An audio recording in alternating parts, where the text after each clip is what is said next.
Yeah! Good morning, everybody. Hello. Hey.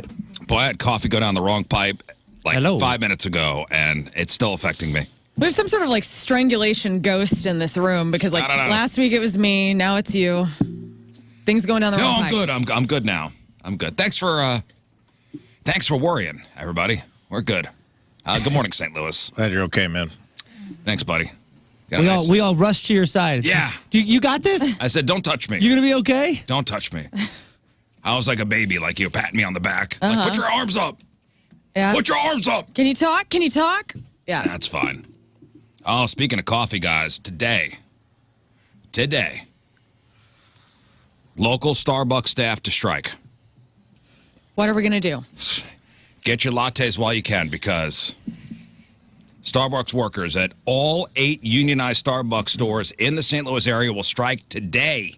I feel like they were striking over the weekend because we went to one that had probably 12 cars in the drive-thru, and my daughter was like, "Oh, just let me run in," and I was like, "That's a great idea." So I parked.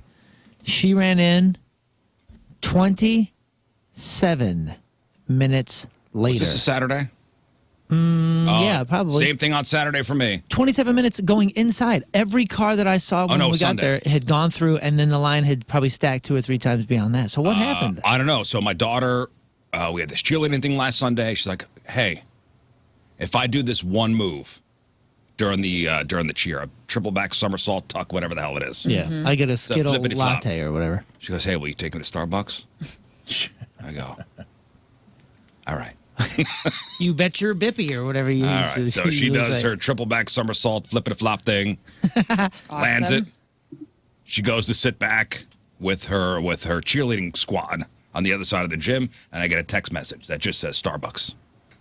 Okay, go to Starbucks. Starbucks in Wildwood Town Center. Line at the drive-thru. Wild. 20 cars deep. Nobody inside. Nobody.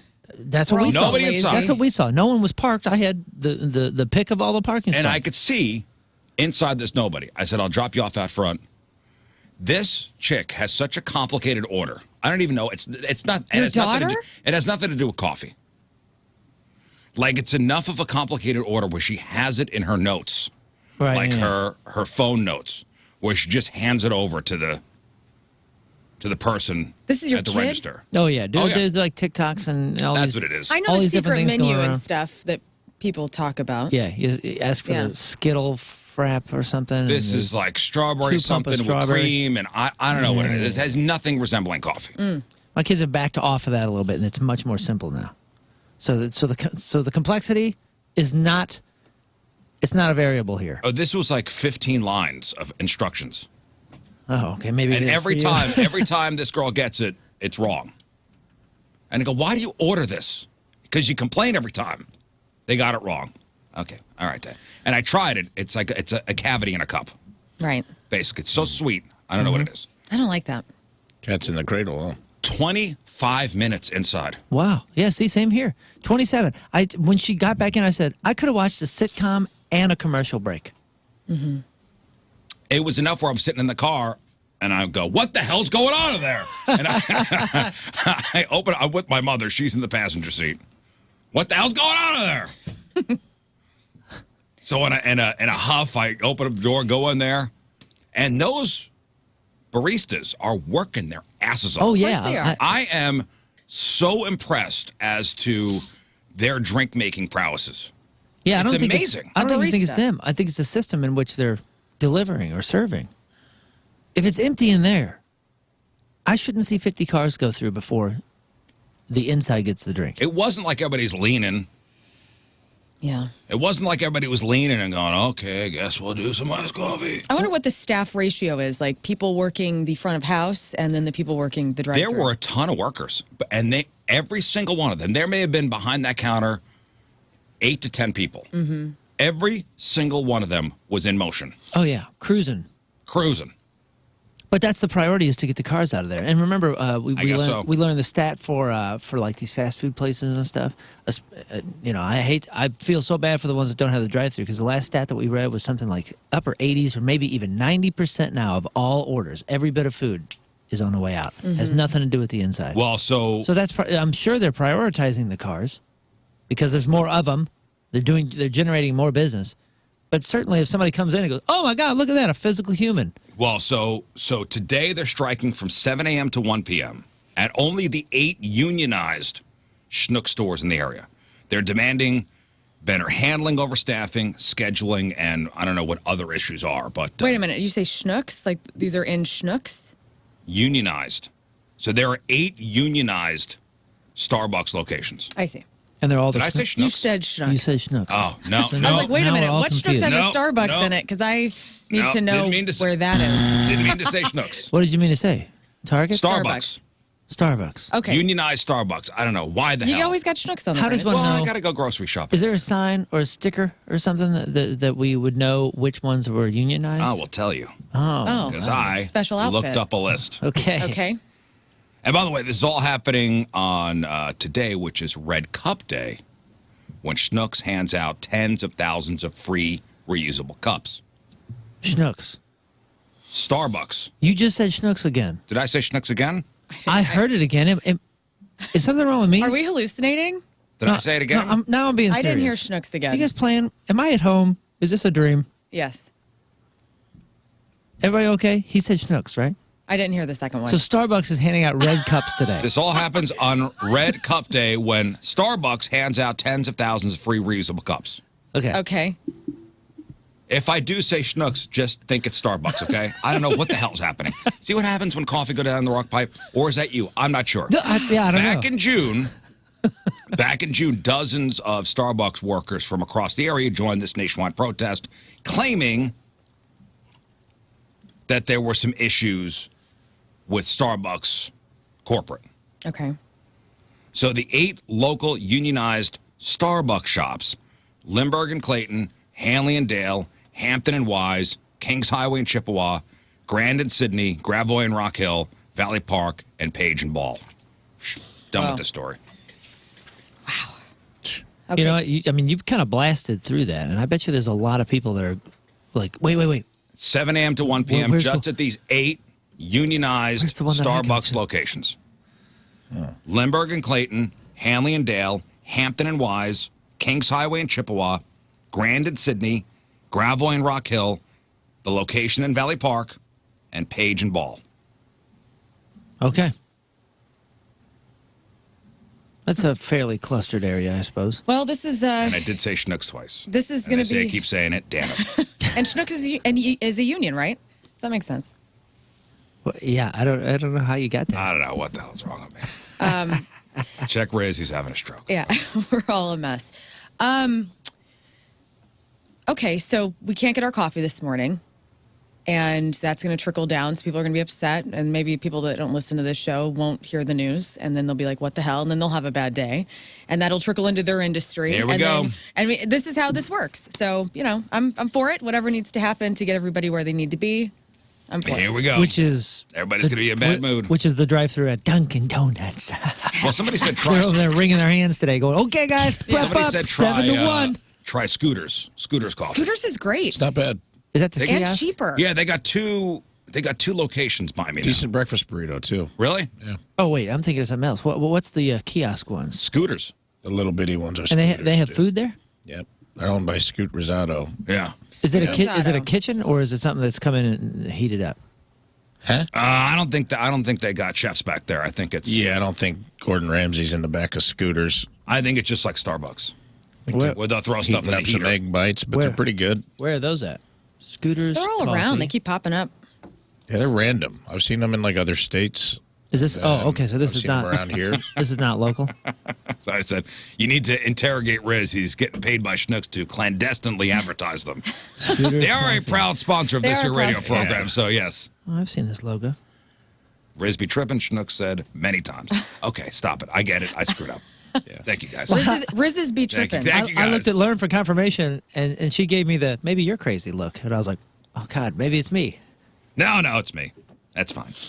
Now, talking about, my 12-year-old daughter at home with the complicated Starbucks orders and stuff. Mm-hmm.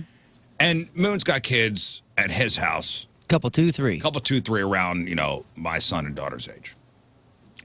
Over the weekend, my daughter said, hey, I want to show you something. Can you mirror my phone to the TV? Oh, yeah. I said, sure, because my mom has been asking her, hey, what do you want for Christmas? What do you want for Christmas? Oh, yeah. I know where you're going with this. I'm going to start my Christmas shopping soon. Have your kids done this? My daughter gave a PowerPoint presentation. Yeah, my daughter is the most... This is a thing that the kids are doing now. This is a thing, apparently. The bassist in my band told me this on Tuesday, that his granddaughters do this. Right here. That is a email. She has sent an email to multiple accounts of mine. That's cute. And my wife's and everybody else in the family, and it is a full slide presentation that she actually made me sit down. She said, I want you to sit down. I want to see you open this, and then we're going to go through slide by slide. It's a board meeting. Yeah. And I'm going to tell you, oh, yeah, dude, look at this. Somebody's teaching them at school. I mean... There's like one teacher that says, let's learn PowerPoint, and we're going to have you learn it by making your Christmas list. Dude, dynamic emails. This is... like a wedding invitation. Damn, the prices are listed. I mean, there's no reason. Oh, dude. Prices, not only links. That, she's got descriptions of what she was going to use it for and why this has value. That's just the first slide. Oh, yeah. When you go over, it's a whole story. She's written a short story. I love this. Holiday gift links. Holiday pictures. Yeah. I love that she put photos in. Don't want to mess this up for you. So this is the first year I think that she's done like this full presentation. She did it on Canva, dude. Yeah. That's the same place I make my posters for. Yeah, she did it on Canva. Yeah, she's done it like this year, but she's done it like the last couple years. There's all the pictures. Very similar, very similar. I guess this is a thing. Well, now as a parent, how does that make you feel? You feel more organized, or do you feel like, oh no, I have to get all this stuff? Oh, I feel it's a manipulation tool. Sure it is, but at the same time, my daughter's been doing this for a couple of years. This is kind of like the new evolution of it, but she's been doing this a couple of years where she'll send different things and then she'll have links to it and options. And to be honest, it's kind of great. I don't have one kid that I'm keeping track of. Right, you know what I mean? so like we got budgets for each kid, and we're like doing all this kind of thing. So it actually helps. It's good to be organized. It helps her get exactly what she wants. Right. And you know what? I appreciate it because as a former kid, well, I remember, I'll never forget this, and I talk about this every year. I said, I don't care what you get me. I want one thing, just one thing. And our budgets were always super, super low. And I was like, hey, all my friends got these rollerblade things that are coming out. I really want rollerblades. They're calling them inline skates. Right. And I remember specifically saying, don't get these cloth ones with green wheels that say online skates on the box. It looks like this because so-and-so has it, and they're total trash. I'll break my ankles. So they're like the knockoff ones. They were the worst pieces of crap. They were cloth with wheels on the bottom. They were just ankle breakers. Mm-hmm. And I remember telling my mom, I was like, listen, I don't care the brand. I just want rollerblades. It doesn't have to be rollerblade, but you cannot get this one thing. If you can't find what I want, just don't even bother. Yes. And I remember... I was a gotta find my presents early guy. So I found the hiding spot for that year. Dude.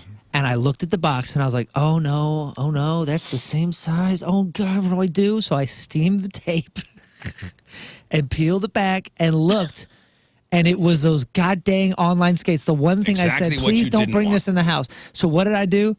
I had a dilemma. Mm-hmm. What does one kid do that now... Yeah, now you know there's going to be disappointment on Christmas morning. No.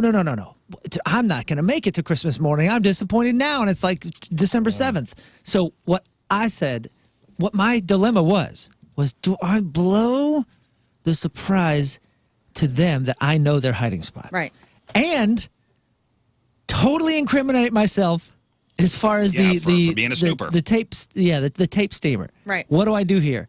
Or do I go all the way to Christmas and then have to deal with this crap and then have to take it back and not have rollerblades until January? I think I lasted about an hour and I ran upstairs and I said, Ma, you got the online skates. What are you thinking? Did you wind up returning them? Yeah. You were a steamer? You steamed the tape? I think I tried that a few times. You hear that? You see it in some, Fred Savage movie or something. I moved. My dad had some old Vietnam Sea rations. that he would eat for fun because apparently he's a psychopath. And they had this little thing called a P38 in them. Do you know what that is? No. It looks like a little metal. It was the open cans, but it had like a little metal hook. Oh, that came out of the MREs? Yeah. But it was just like a little thing, almost looked like a razor blade, but this little metal hook was to open cans. And, man, you could slide that along the edge of a package and perfectly cut the tape. Nice. Perfectly. And I just would pocket it when he'd be eating his clearly expired Vietnam sea rations. Vietnam rations. He's like, you want some? And I'm like, no, I don't. I was to keep our servicemen alive during a horrible conflict. I'll be honest with you. You had a tool? I was not a snooper. Oh, dude, I was. It was part of the fun, to be honest. And I wasn't opening until later years, but like just finding them and then like, ooh, trying to guess what they were. Yeah, I knew where the presents were. Well, they changed them multiple times. My parents got so annoyed with my brother and I finding them that they were picking different neighbors to hide them in. So then when we were at the neighbor's house, wait, go to different houses. They put the presents in a different house. You knew where they were and you didn't, no Snoop? No. Wow. Really? Wow. I call the BS. I don't think you're right. No, I didn't take Scott Rizzuto as a... no, I didn't want to ruin the magic of Christmas morning. Yeah. Bull, dude. Yeah. Or I was scared of my mother. Okay? Don't buy it. All right? The real truth. That's the truth. Thank you. Okay? You want the truth. Anyway, so the girl disappears over the weekend into a room and comes down and says, I have this elaborate presentation I would like to mirror to the TV. So I will then walk to the TV and explain what each item is. This girl can't pick up a towel off the floor when I ask her to. But she has made this elaborate Canva PowerPoint presentation. Yep. Kids can be sneaky. They can be manipulative. And this is proof. Christmas list PowerPoint presentations are a thing now. Some are pretty damn sleek. And the idea is to present a list to your parents in the most organized way possible, and you'll up your chances of getting more stuff. You also want to make the buying process easy by including links to everything, which is what the girl did. That's exactly what she did. And you know what? It hasn't been the benefit of more stuff, but it has been exactly what she wants. She will never get online skates after asking for rollerblades. Which, yeah, I do appreciate. But I will admit that when this presentation began, I said out loud, "You got to be kidding me!" And I don't know why I wasn't upset. I was impressed. I was like, "Yeah, wow, I look love at that." this. Impressed did not cross my mind at all. Maybe now now thinking back. All right, cool. What do you mean manipulative tactic? Because it's an informative piece. It's a education of, hey, Pop, this is what I'm into now. Here's where you can buy it. This is how much it costs. Hey, Pop. Love me on Christmas. Here's a timeshare in Boca Raton. Right. Please, Dad. Wait, is my daughter working for a timeshare company? $3,700 a week. What's it going to take to put you in this Ford Fiesta What's today? it going to take to put me Look at this. in this Ford Fiesta? Look at this. It's a whole thing. It says Christmas list, a merry presentation. Adorable. And it's a full. I mean, and it's on its own timer here, but it goes over. This makes me so excited for the future. Table of contents. That's adorable. Beauty, I love it. clothes, room decor. I tell this girl things in to clean red. up her room. Her closet is a disaster. Yeah. And yet I'm sitting through a PowerPoint presentation on what she wants for Christmas. Dude, she doesn't have time to clean because she's too busy making this adorable PowerPoint. I love it. Prices. Listen, you know my These house. are the women that are going to be leading America. You for know my 10 house. more years, She's going to run the planet. If you got time to lean, you got time to clean. Yeah. Oh, this girl will be your boss. You still got your chore lists for every Holy member of the crap. Rizzuto household? Yeah. I don't know if I went through this. The comforter for $109. Holy smokes. Listen, this is not a brand new idea. A kid's PowerPoint wish list went viral last year, but it's gaining steam because more people have smart TVs that pair with phones and computers. So kids can easily cast onto a big screen now and literally stand in front and go, I want this. I want this. I will not accept this. Yeah, man. Here's the price. Here's the link. I want this color. This, come on. I mean, on this page alone, there's $300. Those shoes are really cute. She thinks so, I too. guess this is the equivalent now of, okay, here's a Toys R Us catalog. Circle what you want. Yeah, it is. Only this is more effort on the kids' part, which I appreciate.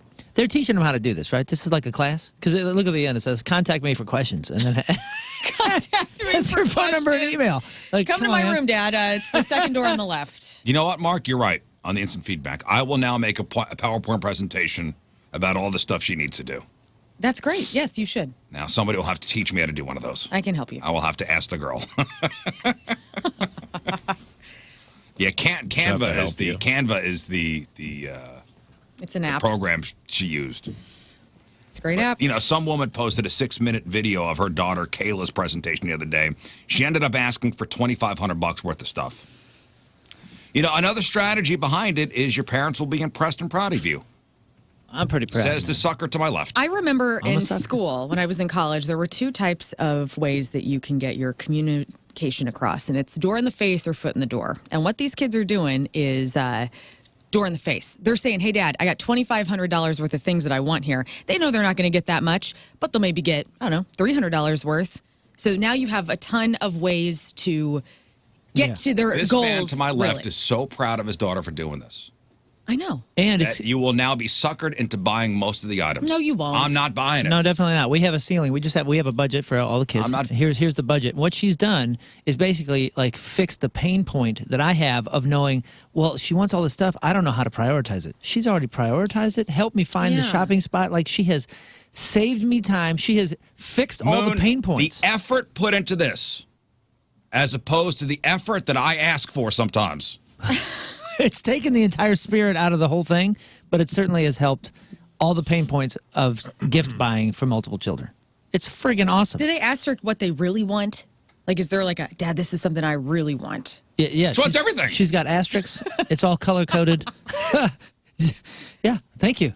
Thank you very much. This kid is just ensuring that she gets exactly what she wants, and she already knows she's not going to get it all. Future type A's of America, right now. This is these are my people making these PowerPoints.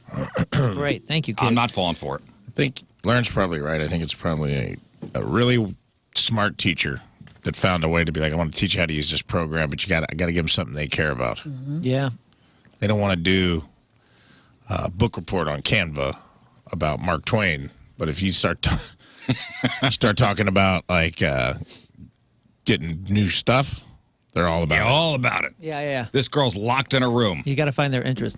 Right now, like I don't want to say too much about it because he's a little bit embarrassed. But my kid, my son, he was trading some things in. He was trying to get some value for some things, and he like looked up all the value. He knows every little thing, and then he went in and he said, Dad, I got scammed. I said, what do you mean you got scammed?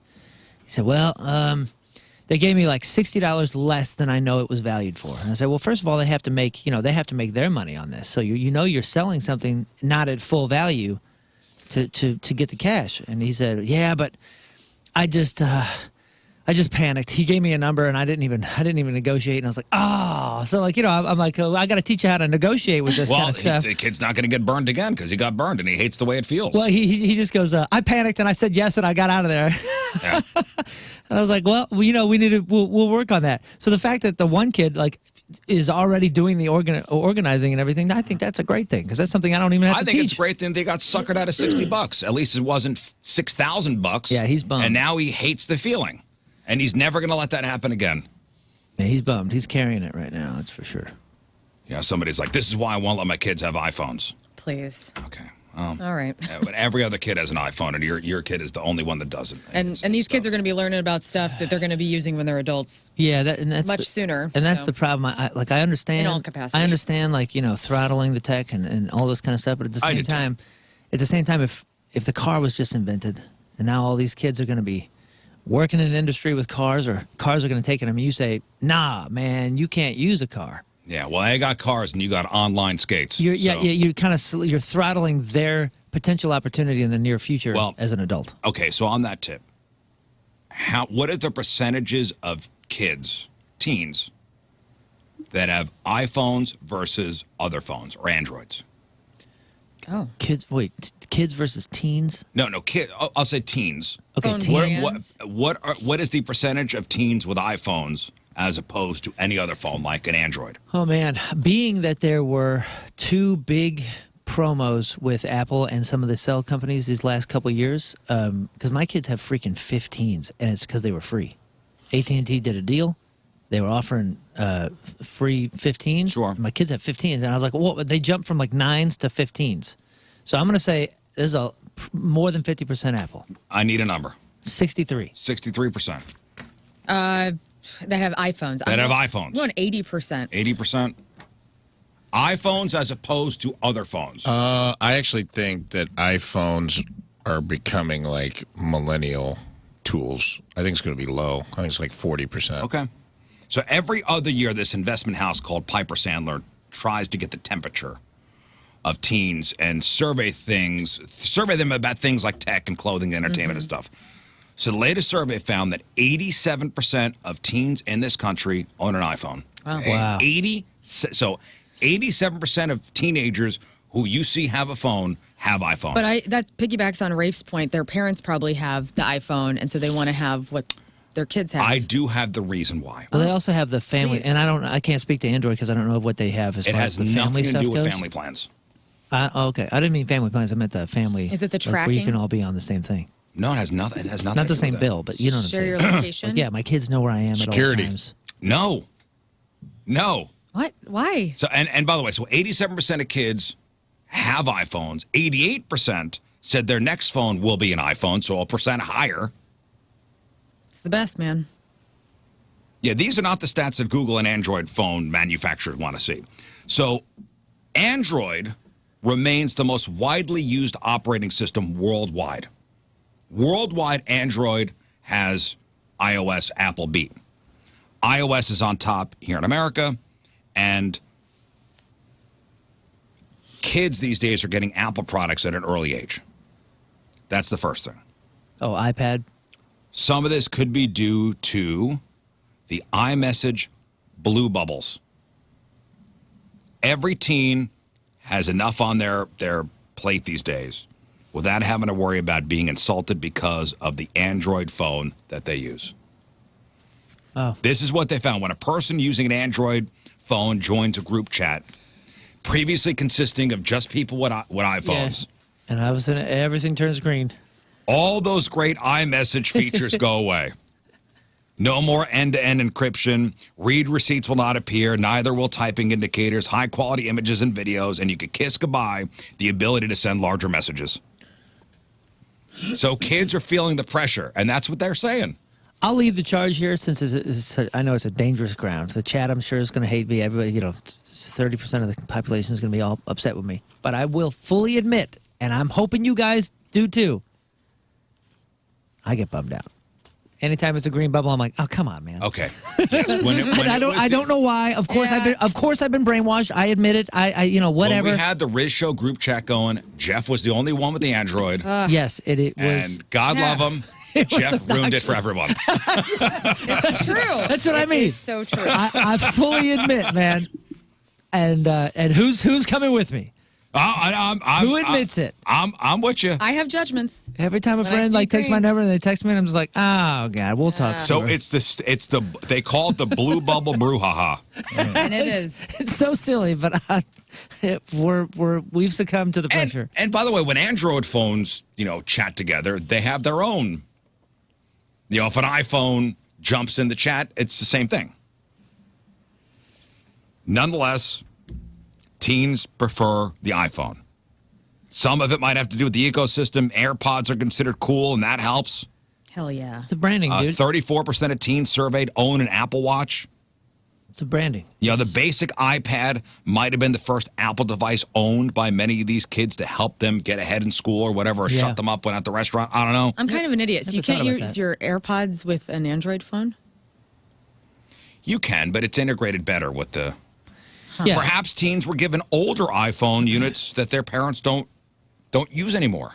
And there's always the argument boils down to Apple just has better branding and integration. I know that Google and Android, they have better cameras and all this kind of stuff first, and they did it first. And For sure. But you're also like trading your data, and it's what you're willing to trade. and I'm willing to trade more money for higher security and the brand and the blah blah blah, the integration, than the blue bubbles. Okay, so here's another. Call thing me whatever you want. I don't care. I'm happy. They talk about this, bubbles. and maybe the iPhone's dominance amongst teens isn't so hard to figure out here. So as a young teen, concerned parents might decide to hook their kid up with a smartphone for safety reasons. You walk to the bus stop by yourself.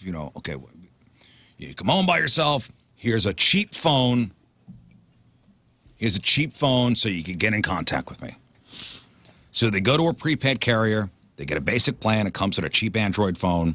The kid loves it until the day he sees a schoolmate using an iPhone and wonders why his phone doesn't have the iMessage, or is more laggy, or doesn't take pictures that look as good as the one snapped by his friend using the iPhone. And so from that moment on, every other word out of this snot-nosed kid's mouth to his parents is iPhone. Usually preceded by the words, "I want a." Hell yeah. And they break us down. Next thing you know, I'm looking at a PowerPoint presentation on what this kid wants for Christmas. I don't even know what a Stanley Cup is. I thought, I want a Stanley Cup. I said, oh, the one the Blues won in 2019? Yeah. No, apparently it's a trendy thermos. Oh, cool. I like that. Did you know about this? This trendy thermos? Yeah, man. Is it an iThermos? No, if you have a teenage girl at home, you know about this thing. You talking about the? Well, it's the brand is Stanley. Oh yeah. She's got 3 Stanleys. They're This thing is huge. They're expensive as hell. They're like what is it? Can you pull up a picture of this? She just got a new What one is with a The gray Stanley handles. Cup The and Yetis. not the one you it's win. the old school one that my grandpa used to take to work as a bricklayer, right? Yeah. The Well, green, like yes. it's kind You of go like that hunting green with. speckles. Yeah, it used to be Tervis. Tervis was the big one, and then these Stanleys have just crushed. They got like a Griffin or something on it. $40. $40. I was thinking of a different one. Yeah, dude. I've been seeing those out again. This is like the first and last shelf at Target. Here, have another one of these damn things. My best friend loves these things. She loves a Stanley thermos. I've never had one. Never had the pleasure. Yeah, they're fancy, but are they? What happened to Yeti? Is that still a thing? Because Yeah, Yeti's Yeti was so crushing. yesterday. What? No, Yeti's the Patagonia still of that world. You get them coolers, they got some fancy stuff, but No, boy, you're gonna pay for it. now the girl's gonna go, hey, whatever you do, don't get me a Yeti. Right. This is the inline online situation with the skates. Oh, I think not. It may Everybody be has a uncool. Stanley thermos cup, whatever it is. It may be uncool, but it's not trash. To them, it's trash because they wanted a Stanley. And you just ruined their life. Thanks, Dad. Christmas is ruined. As you could clearly see in my presentation, I wanted a Stanley. She's making a list Stanley- and she's checking it Yeah. twice. Dad, you ruined my life. I hate you. This is what I got on Christmas morning. Well, that's to be expected. Your daughter's younger. You're getting ready to go into Teensville. Man, this is going to be a nightmare these next few for you. I think praying for you. And yes, I know that Jeff Burton would white knight all the Android users. Yeah, he was. He was It the was so white knight funny. for all. And yes, Danny on that feedback. And everybody in the Yes, chat. yes, Jeff was. And everybody in the chat, they're all IT pros. They know exactly where all your data is going and blah, Which blah, is blah. fine. None Which of is us- fine. I don't know what the hell I'm It's doing. fine. I don't know how to make It's a fine. PowerPoint presentation. I have an iPhone. Why haven't we switched to I don't know. Android? I don't know. I say it's what I every year, have. I'm getting rid of my Apple products every year, and then I cave because they're all integrated. Yeah. I'm like because they get progressively worse. I have a brand new. It's like a 2021, 2022 MacBook Air, and the camera was so bad. It looks like I look like a ghost fading into the afterlife in all my Zoom meetings. And I took it to Apple, and I go, hey, man, this camera sucks. What's the deal? And he goes, oh, yeah, we haven't changed the face-fronting camera on a MacBook in like 15 years. And I go, really? What? Really crushing it for this $2,600 laptop or Right. whatever, like way more expensive. And they're like, yeah, got to get the MacBook Pro. And I was like, so can you fix it? And he goes, technically there's nothing wrong with it. It's just not a good camera. And I was like, okay, cool. All right. That's not what you want to hear. But I'll buy another one Yeah, because you're a sucker, because I'm a sucker. just like I am. Yeah. And Me I'll too. admit, I don't know. I don't want to download an extension. Everybody says Androids are better. Nah, Apples are better. I don't know. It's what I have. I don't use all the features. I don't take a lot of pictures. I just have the phone and the AirPods. I don't have a personal computer. I don't at all. either. You don't? My wife has one, and Yeah, every my once in a husband while, has if I need to do something on there, I'll borrow hers. Right. I have an Apple Tower and I have a PC. I have both, so don't come at me. I'm on both sides here. All I know is this says not with Android. 87% of teenagers have iPhones. I'm just not a fan of Google. Can I get a survey And out? what they do. Do parents AirTag their kids that are like over the age? And I'm not talking like, oh, we're going to the fair and my kid's 4. I'm going to put an AirTag on them so if they get Oh, lost. your 4-year-old's going by himself? Well, no, but I'm just saying, like, I know some parents that, like, when their kids are itty bitty, they'll AirTag them just in case. Like actually put a tracker on them? Yes. But do parents do that for their older kids? Like, I mean, my mom tries to get my sister and I to share our location until the end of time because she wants to be able to see where we are at all times. I'm a 38-year-old woman. My mom's like, share your location to me so I know where you are at all times. Well, you know? Well, I know. I could track. She does love me. I mean, I hate to say track. Yeah, track sounds Because tracking sounds shady. like I'm spying. Yeah. also AirTag sounds like you got in a helicopter and like darted your kid from above. Yeah. Like, Right. yeah, AirTagged 2 of my 3 kids. One of them was faster than hell. They got behind a tree. I couldn't get him. I don't know where he's No, at. if I have the ability to know where they are, I will use it. They are living under my roof, and I am responsible for these 2 life forms. I have the ability to do it, So I guess. so I'm going to do it. Yeah, so I mean, so he doesn't even need to. Put an AirTag. I don't need, no, I can. Right, on he's got the phone. The phone. Got the Yeah. family thing or whatever. All right. Yeah, as the, yeah, it's to find my friends.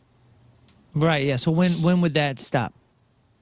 If your kid was, let's say 16, second day of driving, and he or she is like, Dad, I don't want to share my location. Second day of driving, get that. That's even more of an option. That's even more of a, I'm tracking you. Okay, so now 2 days before turning 18, ask the same thing. Where's your cutoff, is what I'm asking. Or have you thought about it? I haven't even thought about it. Yeah, I guess I haven't either. I haven't thought about it. It's different for each kid, you know what I'm saying?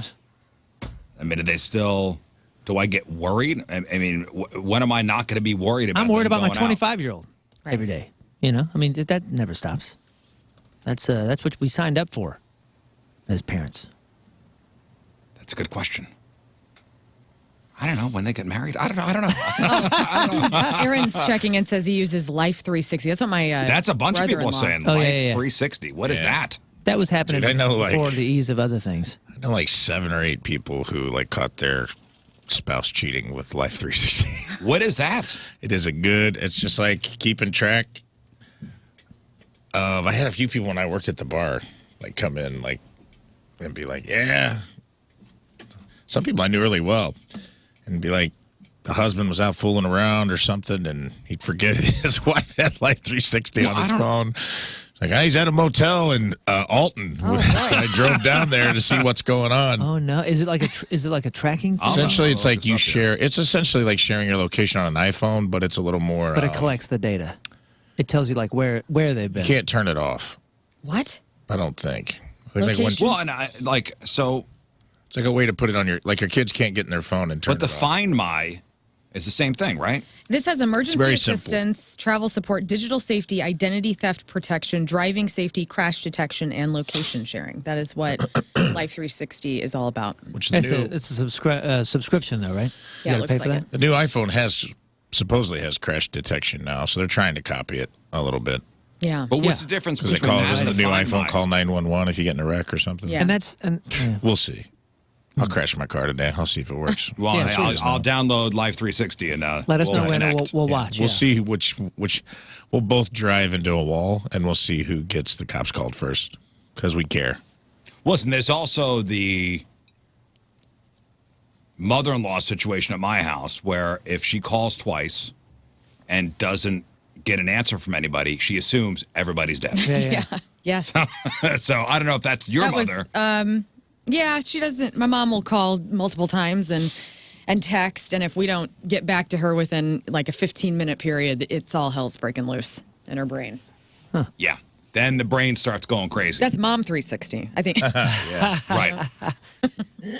Oh, so it shows, I mean, how fast you're going if you're in a car. Oh, yeah. Oh wowie. My nephew, unfortunately, has this tracking device on his, and he became 16 last year. And so now, my sister-in-law's watching. My son is going 55 and a 40. She knows, and then he gets grounded, and it's a whole thing. Oh, My kids hate all you guys now because now I know. Thank you. Your welcome. mom said that she has it. Life 360? That's what she just said. Huh.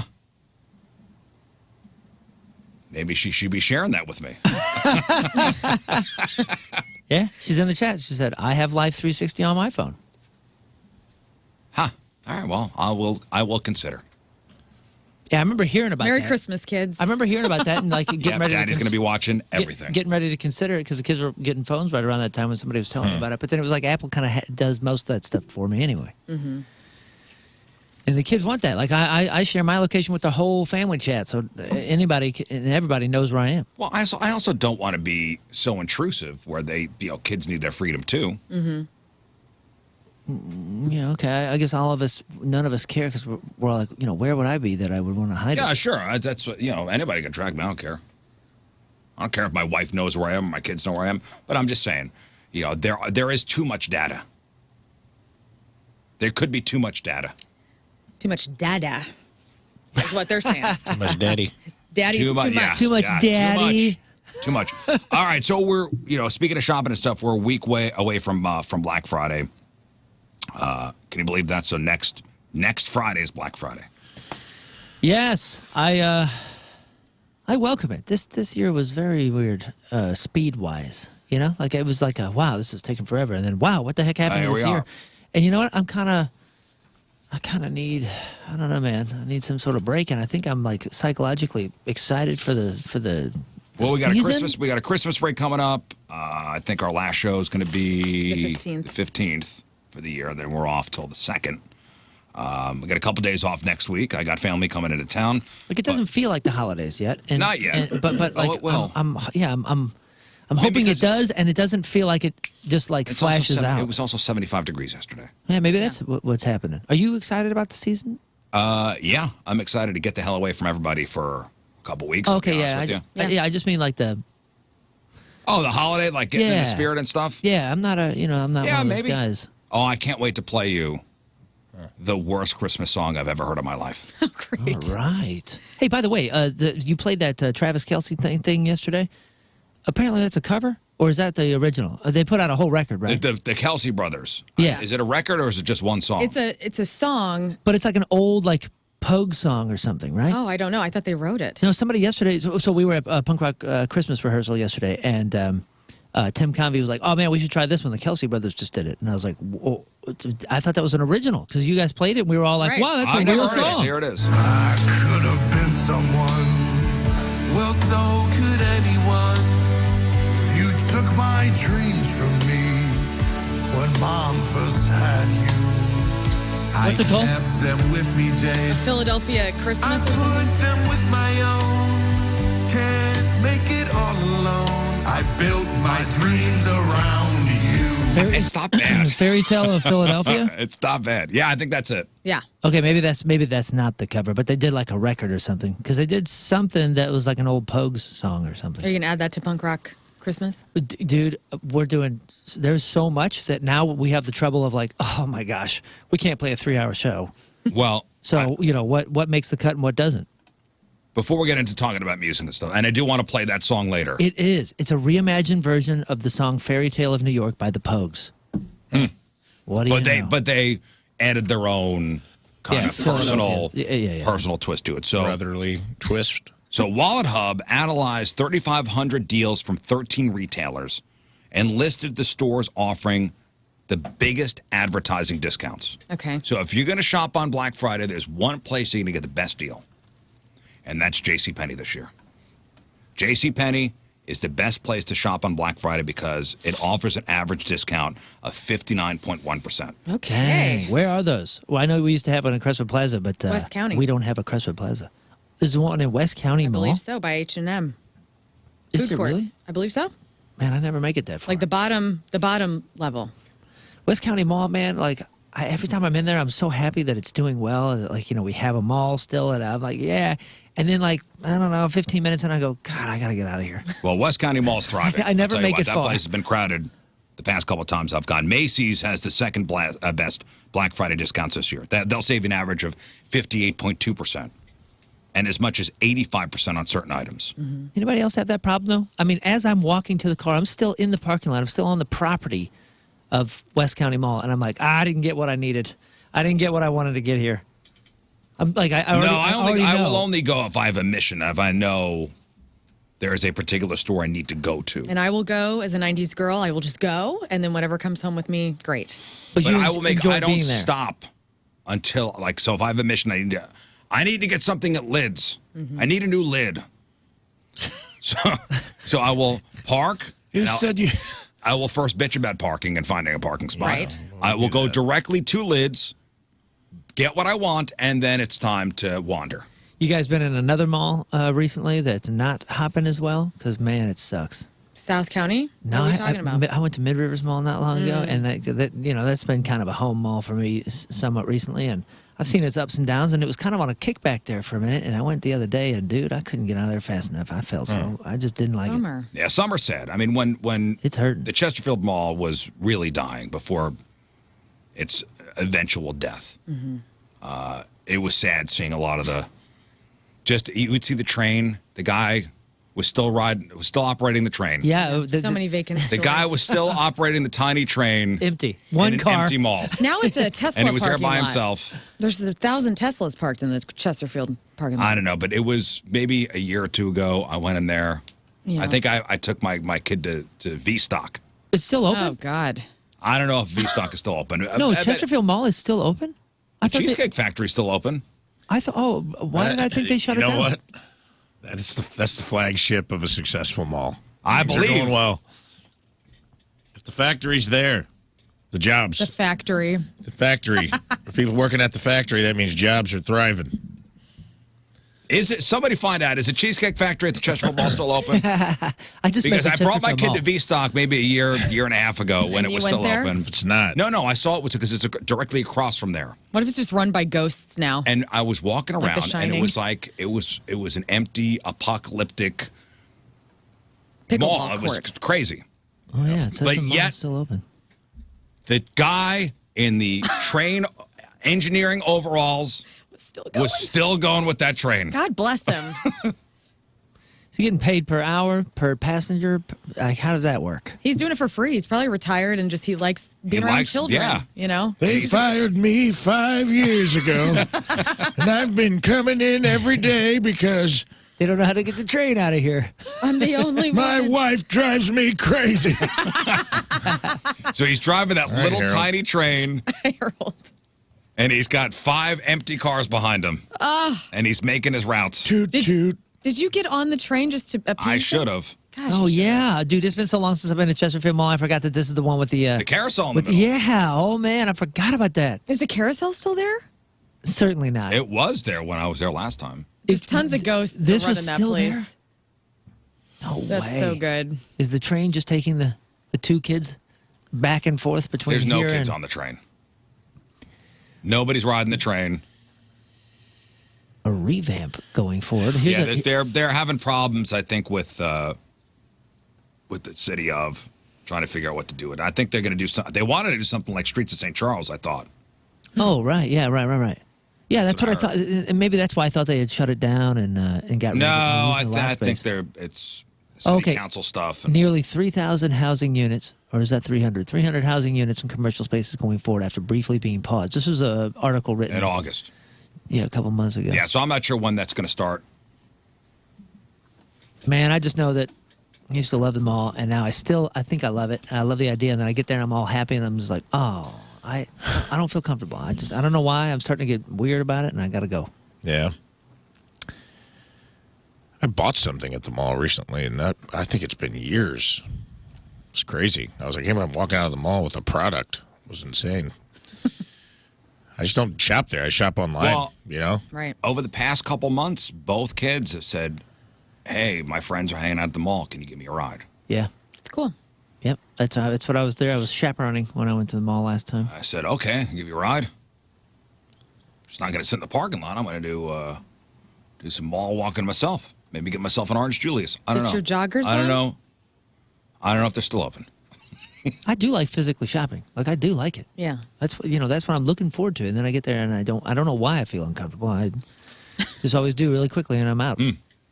Hey, yesterday we talked about dog names. Yes. And we've been talking about, kids this morning. And I have the most popular baby names Oh, here we go. Let's go. of 2023. So we had the most popular dog names and cat names yesterday. Today, this is the official list from babycenter.com. The most popular baby names of 2023. And did Barbie and Oppenheimer make the cut for nicknames this year? Absolutely not. No. How dare you? Some people like to give their babies, names that are popular. Others pick ones that are more unique. Let me roll these out. All right. So what are the most popular names for girls? Olivia. Olivia's number one. Emily. Bella. So Olivia was also number one in 2022 and 2021, and has been in the top 10 for the past 20 years. Emily. So Olivia, killing it. Is it Emily or Emma? Emma's number 2. Like Olivia. So I guess maybe Sophia. Oh, yeah. that's Emma. Sophia is 5th. No, Bella. 1, 2, 3. Bella's a Sophia's good one. 4th. Abigail. Mildred. No, Mildred. comeback? Helen. No comeback. Helen. All right. No. So we got Olivia number 1, Emma number 2, Sophia number 4. Bella's not on there. No Bella. Abigail. Abigail, no. But there is another A name Anna. that is number 3. Anastasia. No. Ava. Ava's number 6. Wow, well done. I'm going through all my friends' kids' names right now in Yeah. my head. We're missing another A one? You're missing an A1 that is number 3 on the list. How many letters? Many. 6. Amelia. That's it. Oh, with an A? With an A. Nice. Amelia with an A is number I guess it is number typically 3. with an A. You got Charlotte at number 5. Charlotte, of course. Isabella. So I guess Bella, yeah. Yeah. At number 7. Mia, 8. Luna, 9. Evelyn. Evelyn. Evelyn's like that's an old school name, an but old it's school back. name. Old lady name. Dude, That's an old lady name, but it's back. Dude, I got a real good bud who this is just the nail in the coffin for him, dude. When we were in high school, he was always saying like, yeah, I'm just probably gonna have one kid, and I have my names picked out, and I don't think I'm really gonna tell anybody. They're old school names. No one's ever gonna use them ever. And he told the boy name, and I'm telling you, I'd never heard of a person being named this. And one of our friends had a kid and named it this, and he was like crushed. He was so pissed. He was like, "This is not okay. I know he got this from me." And then his What name? I don't want to say because How do you tell a story and not tell and Well, it's not gonna- give the That's a meat? secret thing. it'll believe me, it'll very much out that guy. And the other one was he's like, I want to have a girl, and I always wanted to name her Evelyn, and there'll be no Evelyns left by the time I have a girl and name it Evelyn. Here And now it's it's in the top top 10. 10, dude. I know he's listening it's in right the now, and he's top like, 10. this sucks. Evelyn.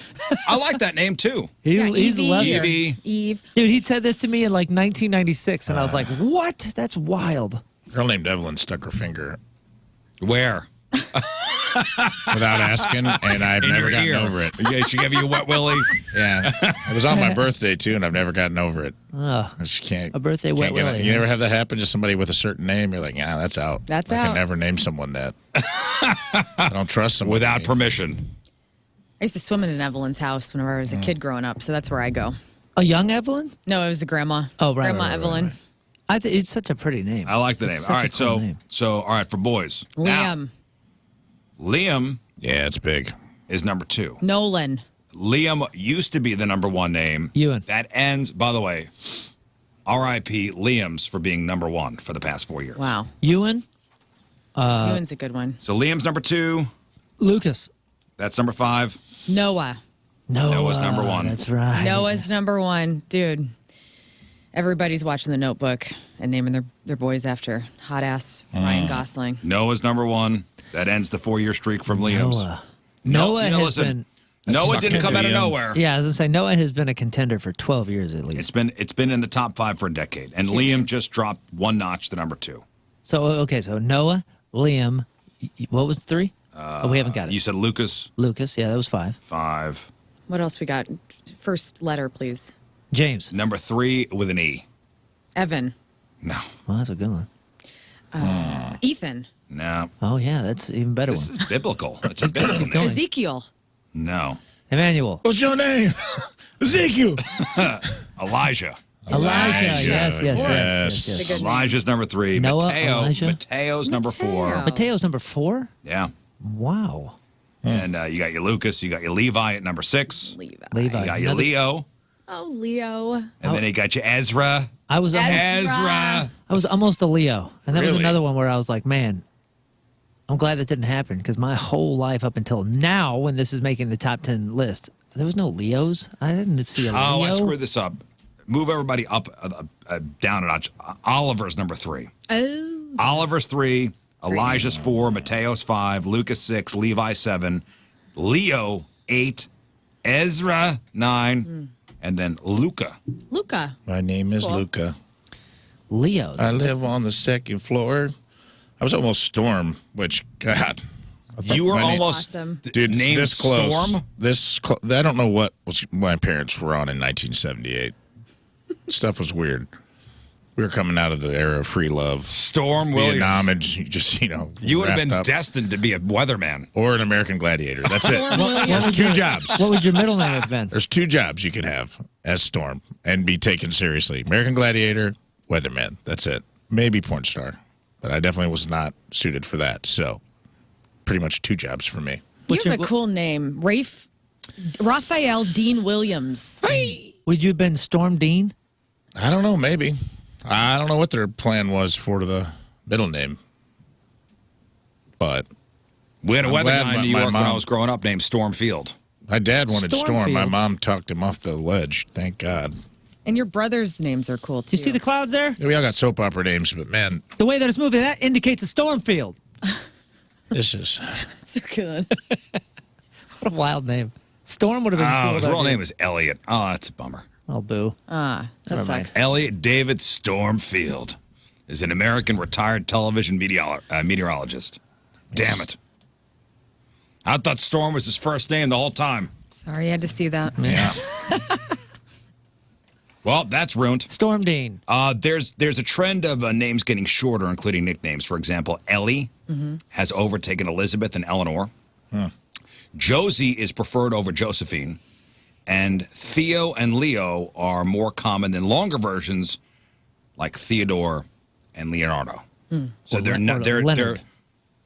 they're not Let's giving not- they're not giving the kid the full name. Let's not assume they're all churched up. A lot of them were Leonards. Back Or in the day, Leonards. a I lot of hope those so. Leos were Leonards. Leonards. Don't try to church. Yeah, but it up. they're not giving the kid the full name. Yeah, I know what you're They're saying. just giving them that like their given name is the nickname. Yeah, and they'll be happy to correct you. So Barbie beat Oppenheimer in the box office and in baby names, but both aren't popular. If you count Barbie's full name, Barbara, that's up 994%, but it's still has a ways to go. 1,336 as far as rankings go. Yeah. Ken is down 846 spots to 2,612. As for Oppenheimer, if you count Robert, that name is down 29 spots to 178. And Catherine, which I guess is Oppenheimer's wife, taking some hits recently. is down 18 spots to number 471. I used to want to be named Kate so bad when I was a kid. 'cause So all- you could blend in. Yeah, well, all of the like cool girls that I grew up with were Katies or Kates. Oh, there was 5 per class. I mean, if you were trying to hide, you were just tell everybody your name was Katie. I mean, I had 4 or 5 friends in every single class named Katie. I had a lot of Laurens in my class. That's a cool name, though. Katie? Lauren is a Lauren. cool name. Yeah. I think they're both cool. I just remember thinking like, wow, there's a ton of y'all out there. Got to be not Lauren, but Katie's. The trend of boys' names ending in EN seems to be fading, like Jaden and Raiden and Caden. All those names are trending down. Kellen. All those names are fading Jackson, down. Braxton. But names ending in a YA are rising for girls. Maya. Katya. Saya, S-I-Y-A, or Sia? How would you pronounce that? Kaya? S-I-Y-A. Sia or Saya? Sia? Sia. Probably both. Sia! Or H-A-Y-A. That's trending up. Hiya. Hiya. Hiya. H-I-Y-A. H-A-Y-A. Hiya. Heya. Hiya. Heya. See ya. How would you pronounce this one? A-A-D-H-Y-A. Adia. What? A-A-D-H-Y-A. Adia. You know, I'm trying to say it with 2 syllables, but my face keeps doing 3. Adia. Adia. Adia. Aria's also trending up. Great name. How would you say this one? I-N-A-Y-A. Anaya? I'm sorry, say it again. Inya. I-N-A-Y-A. I want to say Inya, but it's not. God, I feel like I have Anaya. I have like a disability or something. You're spelling these and I can't see them in my brain to pronounce me them. neither. Are you like that? He keeps saying 2 letters and I can't even visualize I it. don't know what that is, but I'm having a problem over here. Write it me down. too. A-A. Well, he was schnooksin us earlier, and I think we've all been thrown. over that. A-A. D-H-Y-A. D-H-Y-A. Adja. What? Hi. No. Okay. No. How would you say that, Rafe? A-A-D-H-Y-A. Aja. Is Aja here? That's Aaron's brother, sister. Hey, Aaron, where are you? Where is Aaron right now? Yeah. Yeah. Well, there you go. Congratulations. Basically, you're in order for Noah. Number 1 baby name out there. So Noah. I don't know what you're going to do with that, but Noah's the new Kate. put that in your pocket. There's a couple names, and I forget most of them, but I do remember hearing a lot of Noahs. When my kids are talking about somebody, they're like, oh, well, at lunch, Noah did this. I'm like, whoa, the same kid that did such and such the other day? Like, no, this is a different one. This is another Different one. Noah. Yeah, we had 4,000 mics in Yep, my grade. Mikes and Oh, Kates. yeah. I guarantee you in South County, there's a 55 couples of Mikes and Kates. Yeah. Because they're all going to find each other anyway. Mike's were always cool dudes in my Mike's and schools. Chris's. Chris's were cool. Dan's. A lot of Dan's. Yeah, you're right. And Kevin's. Oh, yeah, I forgot Kevin's. I think I had one Kevin. Kevin's were on I the had one Kevin in my graduating class. had one cool Kevin in my graduating class and a bunch of nerds named Kevin. Really? Yeah. Oh, there were never nerds here. We had 2 or 3 Kevins that were all. We had a couple, 2, 3 just in the scouts alone. I mean, I was surrounded by Kevin's, Mikes, and Kates. A lot of That was Kevins, it. huh? Kevin Mike. Yeah, we had a lot of mics. A lot of mics. All right, let's do this. All right, Team Rizz Member of the Day is brought to you by Hot Shots Sports Bar and Grill, proud sponsor of Team Rizz. Visit hotshotsnet.com/Team Rizz from Fairview Heights, Illinois. Chris Allen. Yeah, Chris. Chris Allen. Chris is a huge fan of the show. Has listened to every broadcast/podcast since the very beginning. Loves to share topics discussed with friends and family throughout the day, and also conducted a version of Just the Two of Us at work for a team-building exercise.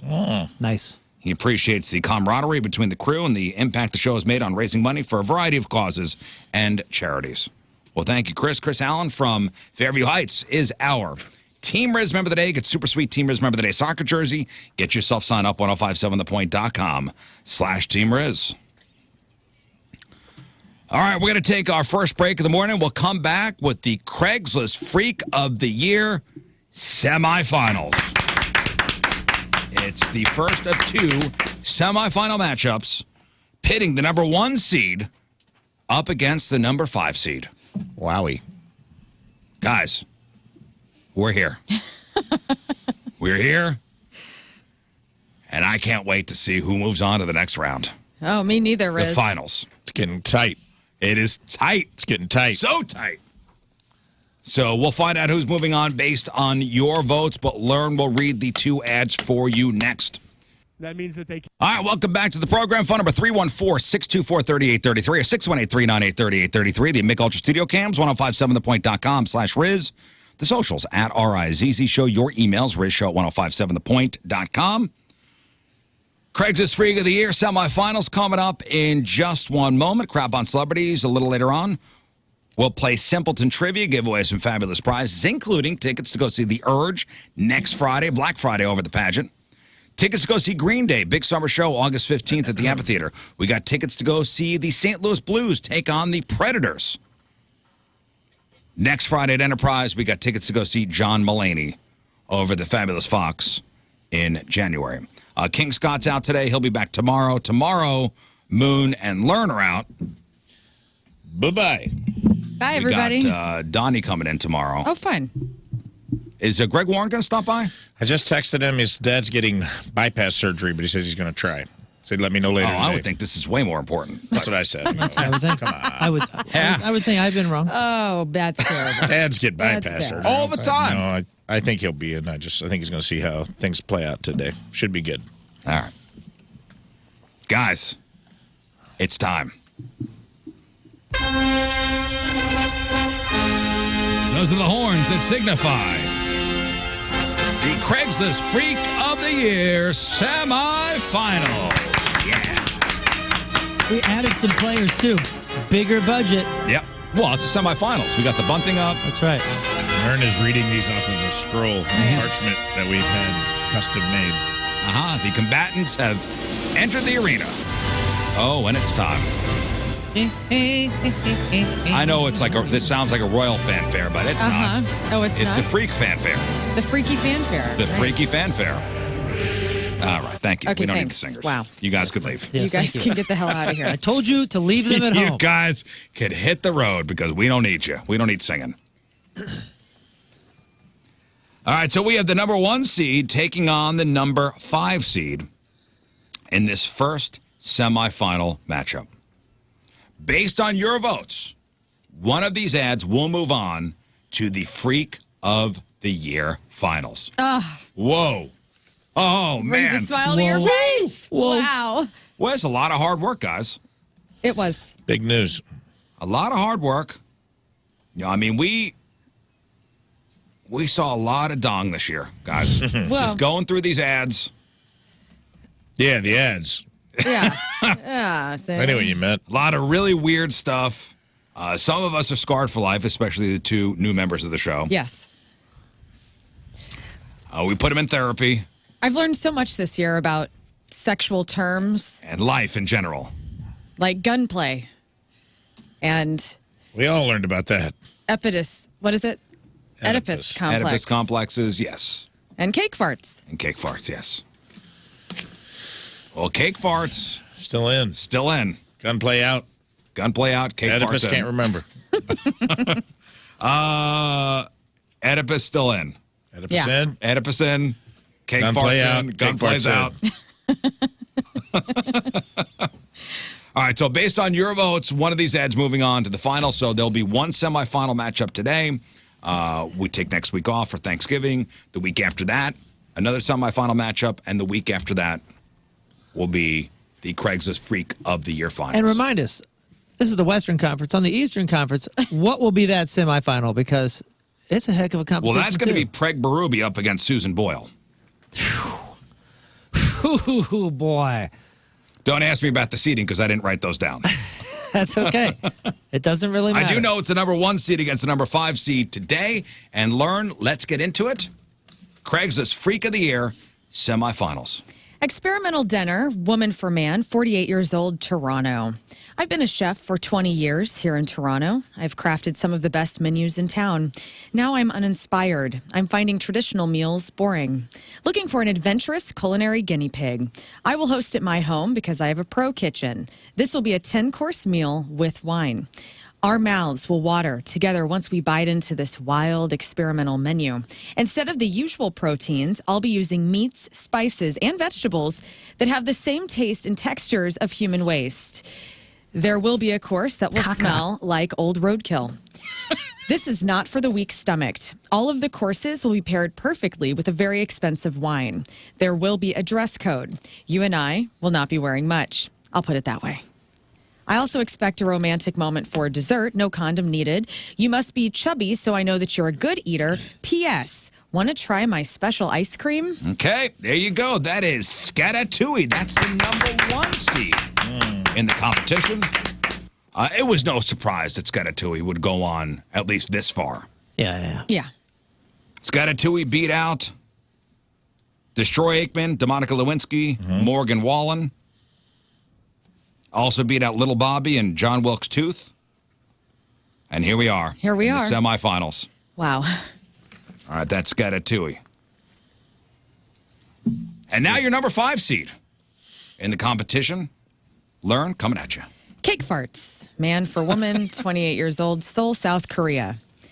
What is your favorite cake topping? Hee hee. I'll tell you mine. Big rippin' farts. I want a playful pooter to spend the evening with me, giving me my favorite sweet treat, chainsaw farts on a moist, spongy cake. I will have many types of cakes ready to receive your essence. Want a cool sensation? Get naked from the waist down. Spread your cheeks and plop down on an ice cream cake. I scream, you scream. We all scream for ice cream. Tee-hee. I literally can't get enough. Watching that icing bubble with the shockwave of your flatulence sends shivers down my spine and makes the hairs on my body and other things stand on end. I will Joe while I watch you unload a long, loud, stinky one right on top like a cherry, just for me. After you beef all over my little handheld treat, I will then gobble it up while it's fresh and get that fart into my belly. Once I hit the finish line, you can do whatever you want to me. Cover me in cake and icing, turn me inside out. I would like to videotape all of our play if you're cool with it. I won't show your face, only that noisy little ass. P.S. I don't expect you to do all the work. I will prepare a meal that will make you very gassy so that you can bake me up some fresh air biscuits. Cauliflower, cabbage, beans, onions, chocolate milk, anything else you request that stirs up those insides. American living in Seoul, hoping to find another American out there. There we go. That is Pooter McGavin, the number 5 seed in the competition. Pooter got here by beating Licky Glazer, Stoop Dog, Quentin Tantrictino, and then finally Lady Kaka in the quarterfinals. Between these two, tomorrow, hopefully Greg can come in because I would love to hear Greg Warren read the winner of these two ads. Yeah. He's a pretty clean comic. Yeah. That's what I mean. This is not in Greg Warren's wheelhouse. He's an old peanut butter guy. He doesn't want to think about his food. No. Defiled. an old peanut butter salesman. He's an old peanut butter guy. You don't want none of that. All right, so who's it going to be? Is it going to be Scatatui, the chef that's going to make the meal that tastes like human caca?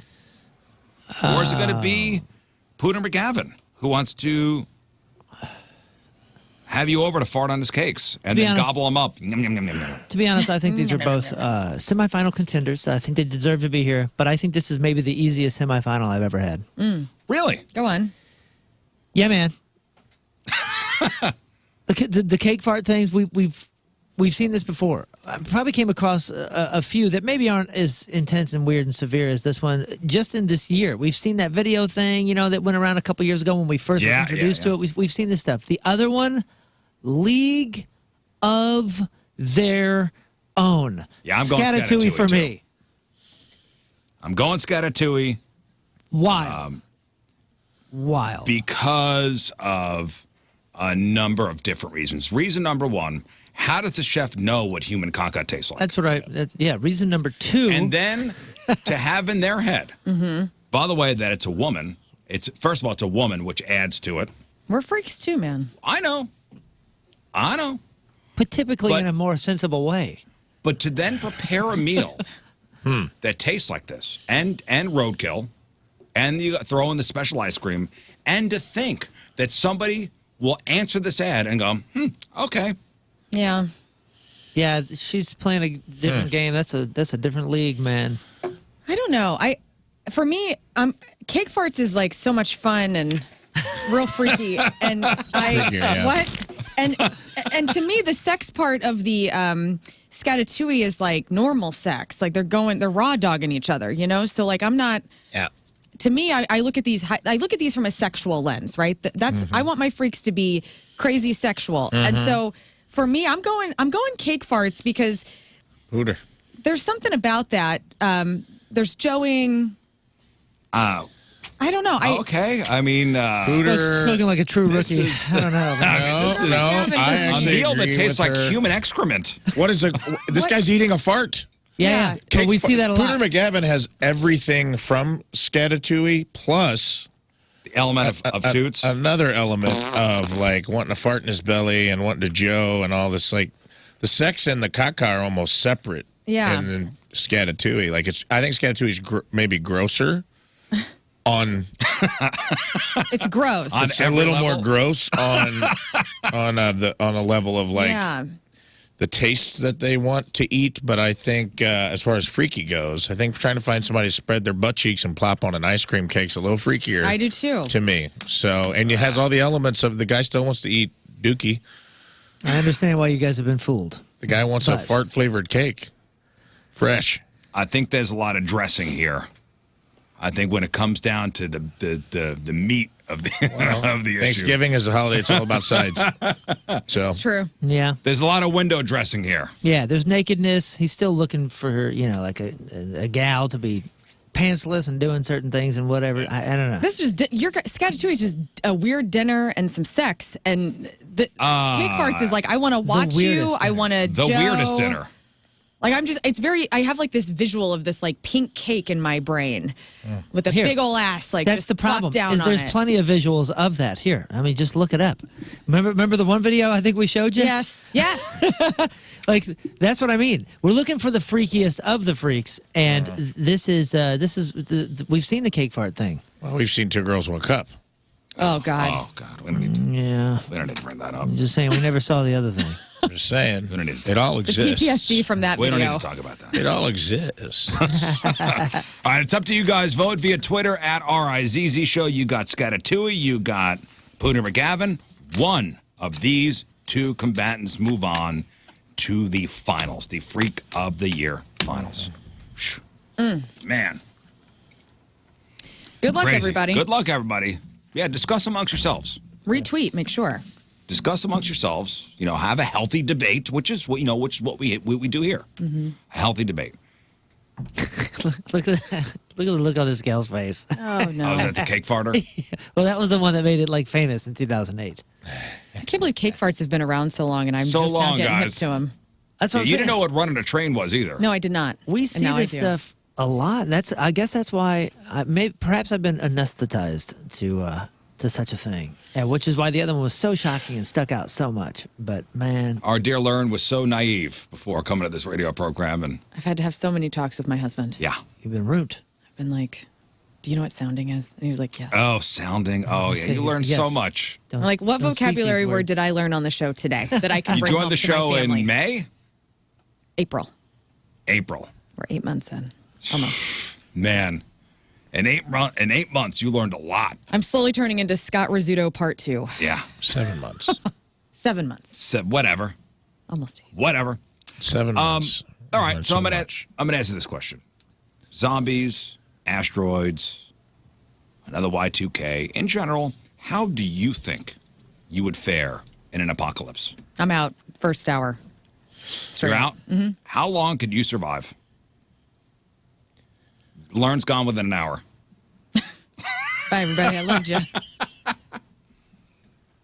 I think I would do pretty well, but not as well as I would hope. Would you be one of the last ones standing? Last one standing. Would you be like, among one of the last ones standing? I think I would do far better than the majority, but I'm not sure about last one standing. I'm not sure. I would be amongst the final 5.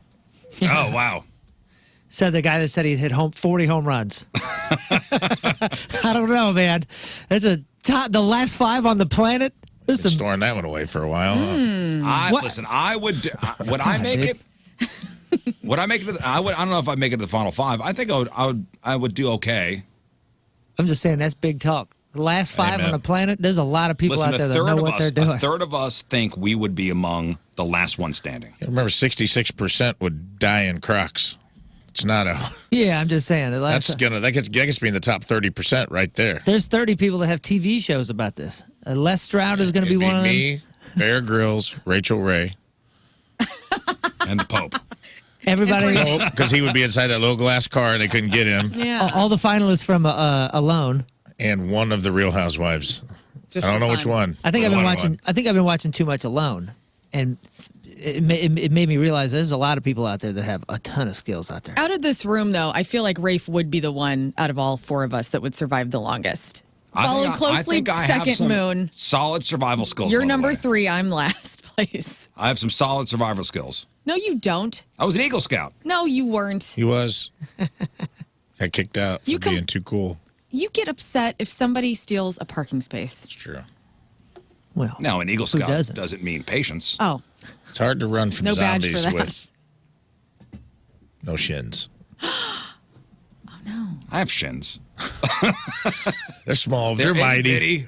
They're itty-bitty. All I'm saying, when my shoes broke, like the first week of this show, the only man that had an extra pair of shoes on him was Rafe Williams. That's a good point. And so this is the evidence that I'm just bringing forth Now, to the I think table. when pressed, I do have solid survival skills and the ability to adapt to any situation. My only weakness is if I run out of exploder, I'm in trouble. my strength is You have a lot of weapons. I'm always you're the weapons guy. I'm always underestimated. So you guys can think whatever you want. All You're right. right. I wouldn't do well. I would not do well. What? Oh, Oh, come man. on, man. All right, That's so part of my How are you strength, turning man. this around? if you had to team up with someone, Well, somebody else has if to. you had to team up with someone, who would be your top teammate? on the the world? planet? Yeah, if you had to make it through the apocalypse with one teammate, Oh, man, let me think about this. it's got to be a that's celebrity. It's I mean, got to be a celebrity. Bear no. Grylls is It's up got to be there. a celebrity, not Bear Grylls. What? Why is he off the table? Busey. I'm not 100% sold on the bill. I'm full Busey, Bear dude. Grylls. That guy, nothing could kill Busey. That guy had a motorcycle wreck, split his head wide open, and he's just still out there talking to coconuts at Whole Foods. Didn't Bear Grylls just stay at hotels? He did. He got busted at No. hopping over something, and then there was a highway, and Oh yeah, that was the lava field. I saw that. They pull out and it's like he survived it, but They would like fly him in. Like he'd be like, I'm surviving on the mountain. On my own urine. And then it's like, they'd fly him out, stay in a at the Ramada, Ritz. Yeah, and then yeah. they'd fly him back in the next day and pick it up, filming from. he put some dirt on his face. I'm like, Yeah. dude, the You know- film crew's not staying out there with him. I know who I got. It had good purpose, but that did. that Les Stroud show was awesome because that dude was by himself. I know who my partner is. Who? Dax Shepard. Straight up. That dude, I listen to his podcast. I love him. He just has it all. He just knows himself. He's like a strong man. I don't know. He's just very resourceful. He knows a lot about cars and weapons. And he's like down to fight for his woman. I don't know. I think we're thinking about this wrong. You got to pick somebody that's girthy. In case you got to He eat is that kind of person. girthy. In case you got to eat that person. You're picking a future dinner. Just in case. It's the apocalypse. I think you're good enough alive, and you're going to be good enough dead that you'll like help Mario me on both Batali. sides. Thank you for your companionship. But you got to go. Look at the flowers. Oh man, who the heck? Mario Batali, look at the flowers. Thank you for making all of these fine pastas. But now we've run out of food. Yeah, now you it- got to go. You are my sustenance. You got to go. Yeah, because if you feel like you have some sort of skills out in the hunting and fishing game, you got to find somebody to really have the skills in the food preparation. Bill Dance. Well, Famous fisherman Bill Dance. That's who you team up with. He's just Bill out there. Dance, just- that's a real guy?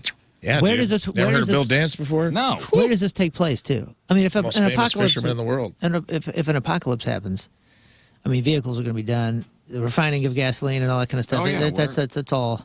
Yeah. That's all to take into account. Plus the weather. Like if it's happening here, gotta first live of off all, the I'm earth. heading I don't know. south.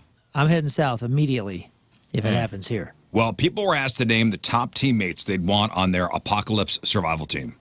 And congratulations to Dwayne The Rock Johnson. He got Nice. the most votes. Yeah? Followed by Superman. Oh, great. What? I didn't know Henry he was Cavill? Fictional. Yeah, I would pick Superman too. If Come on, I this don't is know. ridiculous. Fictional characters were. So it was The Rock, Superman, Chuck Norris, John Chuck Norris. Chuck Norris is 75 years Cena, and old. then MacGyver. John Cena would be good. Yeah. Chuck Norris would be good too. Chuck Norris. No one's thinking. We're all going for jokes now. I took Chuck this Norris is in exercise his 80s. seriously. Peak Chuck though. Peak Chuck, perhaps, yeah. Yeah, if I had... Yeah, sure, he could kick high. Yeah, right. But what does he know how to survive? And The Rock, I don't know anything about The Rock other than, like, he's really good at lifting weights and he's a fairly good actor. Yeah, may or may not be on steroids. Not sure. I don't know anything about his survival skills. This is a serious exercise to me, guys. Yeah. It's tough. Les Stroud Well, I'll tell is you, even it getting ain't going to old. be any one of yous. No. So Right? Hey, Don't that's pick your me. choice. Get out of here. Totally understandable. I would just drive you nuts at the end of the time. So, yeah. Totally understandable. We don't need this kind of hypochondria. No. In Nobody during the I know. apocalypse. Nobody's having me on their team. I got to It's stop cool. to take my blood pressure. Her hypochondria would probably apocalypse. save your life. by myself. Although I do have all the medical stuff that we would need. So, My heart rate just went up to 135. Like, yeah, we were being chased by zombies. All of our heart rates just went up. what Whatever, you guys. Yeah, Rizz, you get so hungry, you'd be like, look at these berries. I'm going for it. Dead. Yeah, well, that's fine. Yeah, he would just drive around and love all. He would just be obsessed with all the parking. Yeah, look at all these Look at this. spots. This Look at all guy, these spaces. this guy had the gall to die I'd be the with one his that- car in this spot. Yeah, I'd be the one that couldn't find a parking spot and just bitch. I'm going home. I can't find a parking At spot. least you know yourself. Have you ever driven around the pageant and then just gone home because you couldn't find a spot? I've done not the pageant, Like at a concert? but yeah, I've done that. Like I before. had tickets to a concert and I drove around, couldn't find a spot, went home. Yeah. Was that post Chaffetz experience? Damn, Tool that's at Chaffetz? hardcore, dude. Your Tool at Chaffetz story ruined you. Oh, I was stuck in that parking lot for 2.5 hours. Oh my god! And ever since, you've You know been that upset. parking garage? Yes, I've been stuck in it too. So you got to have a was downloaded awful. movie on your phone at all times. That was like when Tim and I went to Sonic Temple Festival. We got stuck in the parking lot to get out of that place for 2 hours. We watched Wayne's World 2 in its entirety, and I was very happy. And there was a porta potty nearby, so I knew if something went down, You watched I'd an be all right. entire No way. movie. You An watched the whole entire thing? An entire. Yeah. Somebody sent me that. That's why I would pick Busey, dude. He just carved his own face in a tree to scare the zombies away. Honestly, he may have some of peak Busey. the most creative. Like he may have creative ways to get out of I certain do scenarios. think he would. He'd be like, "You just got to show zombies you're crazier than they are." Private. Watch. Zombie, I've been acting like one for 20 years. zealous, overbearing, mischievous, ignorant. Eeyore. And I'm like, that makes no sense, Gary. It does Not to the me. You missed bombastic. Bombastic. Yeah, you must have been. No, it's the B is silent. The B is private. Jimbo makes a good point. The B is private. It's What zombie. what about your partner has to be a woman? All of us have to pick. Has to be a woman at the end of the apocalypse. Like, who are you partnering with? Wonder Woman. Oprah. What is Oprah going to do? She's got a bonker. I'm going Goldie Hawn. What? We just meditate the whole time We're and be looking to happy. survive. I could We're survive with looking her. to survive. You're upset. Gloria Gaynor. You know, my wife I will has survive. pretty Yeah. impressive survival skills. Your wife? Yeah, All right. she's a badass. You get double points for choosing your wife. Well, I ain't choosing Tina. I can tell you that. She will fall down in the first 5 minutes and be gone. She knows it. I know it. She trips over her own feet 10 times What a day. woman am I picking? Mallory's she's a survivor. Martha In Stewart? and out. She's old. Yeah, What? but she's But got she's a lot of sexy. skills, dude. Been to prison. You're right, man. She's old. She's a survivor too. Yeah, I mean, I mean, Goldie's like 80. Kate Beckinsale. She was in all them Underworld movies. We need to. Seems I like need be to see pretty fun company. some tape of women running. Okay. I'm right on top of that, Rose. All right, go ahead. Let's see your 50-yard dash. Yeah, we're gonna have a tryout to be my partner in the apocalypse. That's funny. I don't know. Interesting. Jackie Joyner Kersey. There you go. Has she lost? She's up there in age. Yeah, Has she lost a step? I'm imagining these. I mean, I'm still. Rachel Ray's a good choice. I feel like she survives. She's like she just would survive everything. Yeah. Yeah, I agree. Rachel Ray's not a bad choice. Not a bad choice. Make something out of nothing with Seems all like the a cool chick too. stuff you scavenge. Yeah, should be a fun hang. Could I bring my husband? No, he's out. No, he's out. He's first fed to the zombies with his fancy scarves. I agree. All right, we got to take a break. We'll take a break. We'll come back. I'll play you a little snippet to the worst Christmas song ever. I'm blown away with how bad this song is. Great. And apparently it's pretty popular. I'm also blown away that I've never heard of it. And then we got crap on celebrities. At 7:48, it is Thursday. Traffic and weather. Moon coming at you. Traffic and weather is traffic is brought to you by Worldwide Technology Raceway. The biggest race of 2024 is Sunday, June 2nd. Time to lock in your NASCAR Cup Series tickets now at www.raceway.com. Oh boy, we got a Uma mess. Thurman would be good. 270 westbound between Dorset and exit 13 at Missouri AB. There, a lot of delays and it is increasing. There's also a lane closed due to debris on the 55 northbound at Revis Barracks Road, and a right lane closed due to a crash 55 northbound just after Butler Hill Road. Your point forecast breezy today, high of 71 though. Right now it's 48 at the Point Studio. Your point forecast is brought to you by CarX Tire and Auto. All right, Lern, what do you got for us? Will Smith is back in the news, and you might want to sit down. Taylor Swift sets sail, but not really. Netflix is getting rid of some shows, and the best Christmas movies for kids. All right. We got that. We got your crappy birthdays. We got the porno birthday. All that and more next in your Crap on Celebrity. Stay there. Back in the day, 44 years ago, 1979, Moon's least favorite Christmas song was released. Yeah. That is? It's not my least favorite Christmas song. It's my least favorite Christmas mix, and that's the Paul McCartney, whatever It's Wonderful Christmas Time. It's called The Synth is Too Loud. Well, whenever I bring up the song or anybody brings up the song or we're somewhere and it comes on, you go, oh, God, this song. I was just assuming it was your least favorite Christmas song. Yeah, you know what? I think I wouldn't mind the song. There's something about it, a frequency or something in the mix with that synth that it hurts. And I'm not alone. People call me crazy the first year, and then we talked about this every single year, and other people have said, dude, I've noticed there's something that like buzzes in my brain when that song is on, and I'm telling you, it's just that it's an obnoxious mix. What is your least favorite Christmas song, then? That's the only one that takes a cake as far as that. What? Like, what Christmas song do you hear and you go, oh, God? Santa Baby. Santa Baby. Is that the Eartha Kitt version? Freaking nuts. Right? Isn't that Eartha Kitt? Yeah, I know she's good. Well, that's the one I played with you guys. Yeah. Our version Punk Rock rips. Christmas. All right. Well, the version that we played last year was the Me First and the Gimme Gimmes. Yes, I'm sure Punk Rock that's version. much better. Something about that woman's voice, it reminds me of Betty Boop, but not in a good way, and I love Betty Boop. Like this weird childish cartoony 40s kind of feel. I gotta say. Go for it.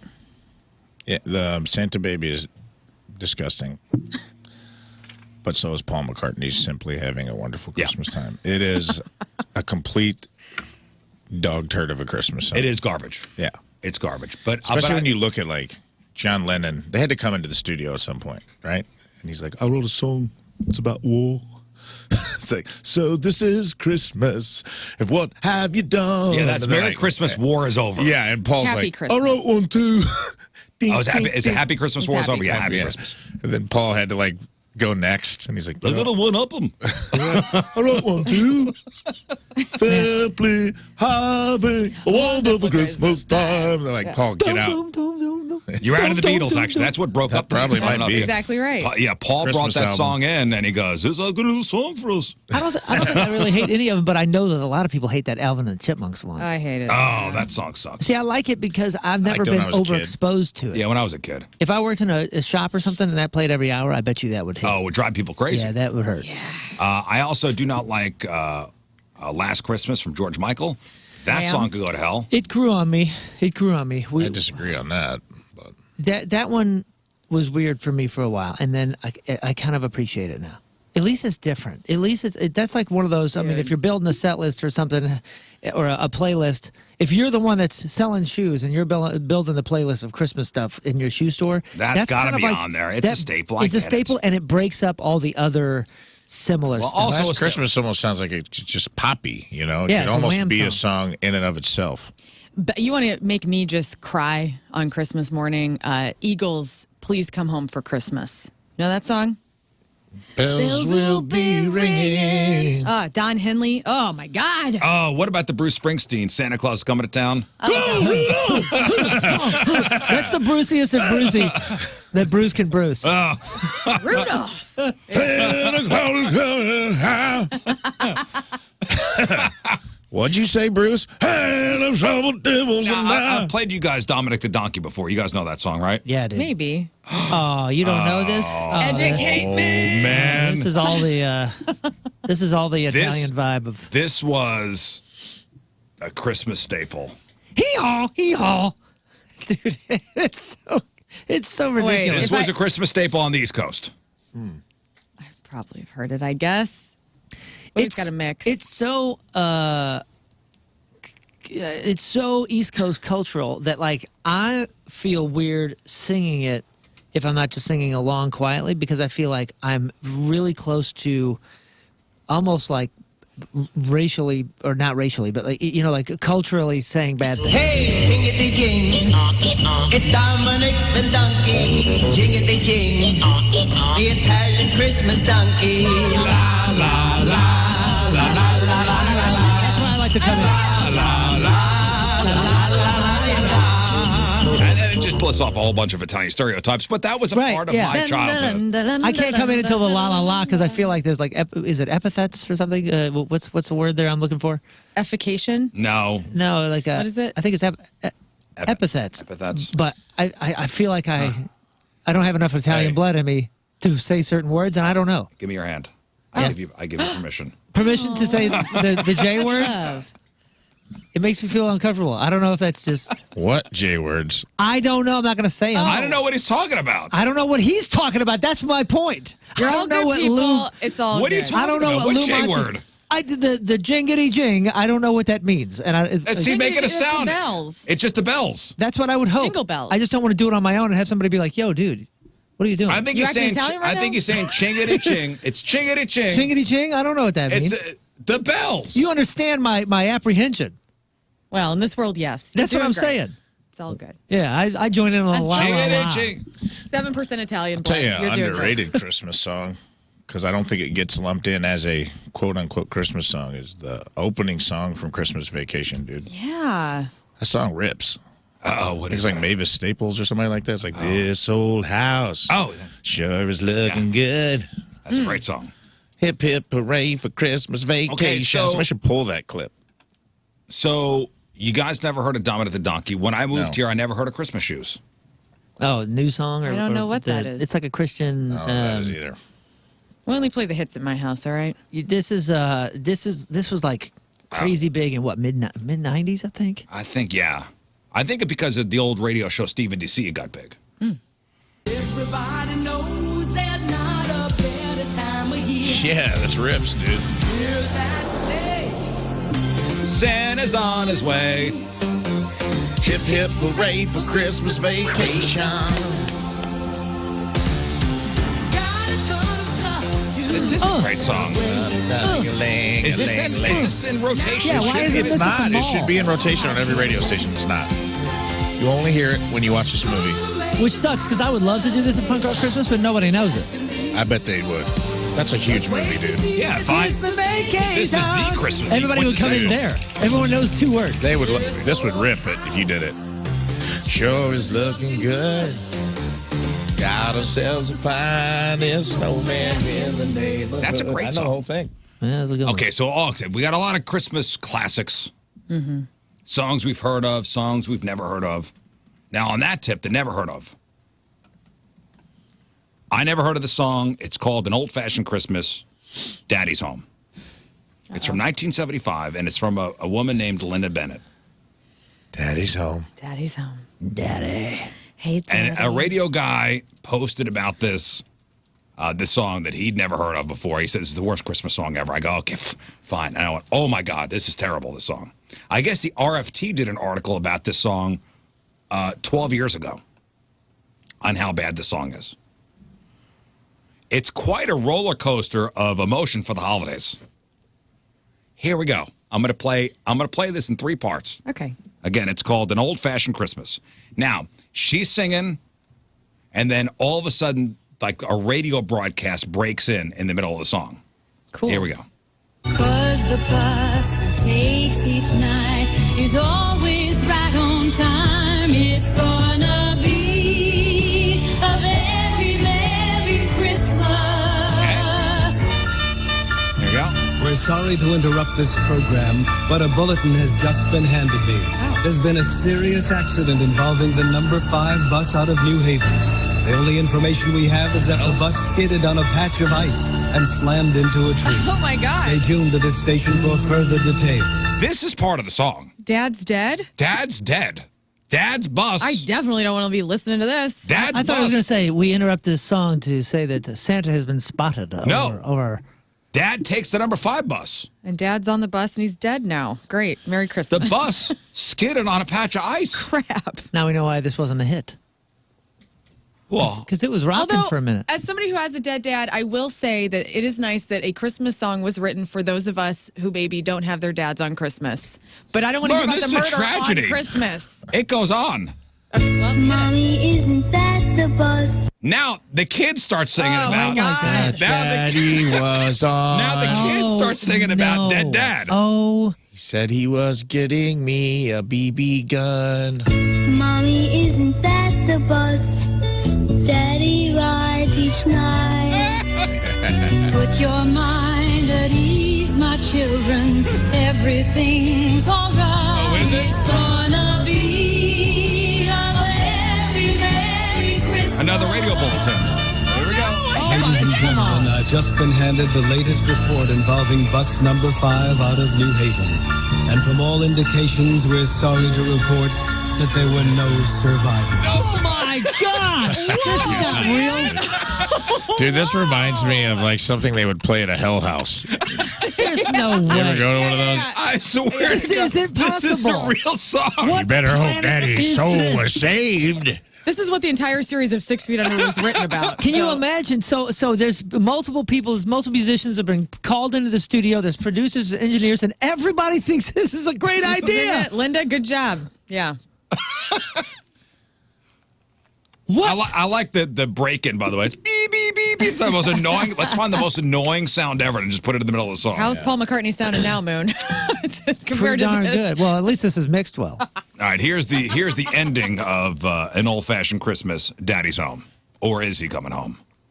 Oh my God, this just can't happen. Let's wait, pause. What am I to do? Dude, can you imagine, like, you've been tasked with writing a Christmas song, and one of your lyrics says, "Oh my God!" Like, somebody had to write that out and be like, Oh "Okay, my- listen, sing, oh my God." We've got to need another line here. need another line. All right, I'm going to write this down. Well, this Oh is what my I would God. say in this scenario. All right, Okay, try, all oh my right. God. Okay, oh all my right. God. Okay, that works. All right, crowd participation starts with. All right, let's finish this up here. Oh my God, this just can't happen. What am I to do? Let's hear from the kids. What have I got left in life to look forward to? Who will walk me down the aisle? This is an SNL skit. No. This is like this is even SNL. This is Mad TV or In Living Color writing a Christmas song. Yeah, this can't be real. You're This fooling. We'll is- pay for my leukemia treatment. Why do we have to give the kid? You're fooling it. You're fooling us, man. No. This is Mad Dude, TV skit look through this and through. up. What's Linda's name? Linda Bennett.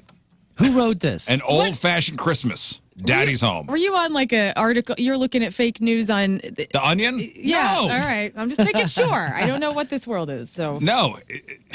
There's more. Who will walk me down the aisle? We got to hear from the son. On my wedding day, who's gonna buy me toys and take me out to play? Nobody. Uh-oh. Uh-oh, the doorbell. Unreal. It must be the police telling me to go down to the morgue to identify Dad. Oh Yeah. no. They've got is his it? personal effects, his watch, Who's and at the his door? shoes. Who's at the door? Toys and take me out to play. Daddy, Daddy! It's Dad. Merry Christmas, everybody. No, it's late. I missed my bus. Well, don't just stand there. Help me with these presents. He missed the bus He that has all the day. presents with him too. Oh my He gosh. missed the bus, Why guys. would a dad ring his own doorbell? That was my Yeah, first that's what I'm question. thinking. Good point. Stupid. Oh, we found That's a the thing I pothole. hate most about the song. Yeah. At least stay on the right track. Gee. Dad, first of all, Dad rings the doorbell at his own house. Secondly, a lot of people died tonight, guys. That's what I'm saying. Never mind all the dead people. It's a bus full of dead folks. Right. But screw it. We're fine. A lot of people died. Oh my God. This is awful.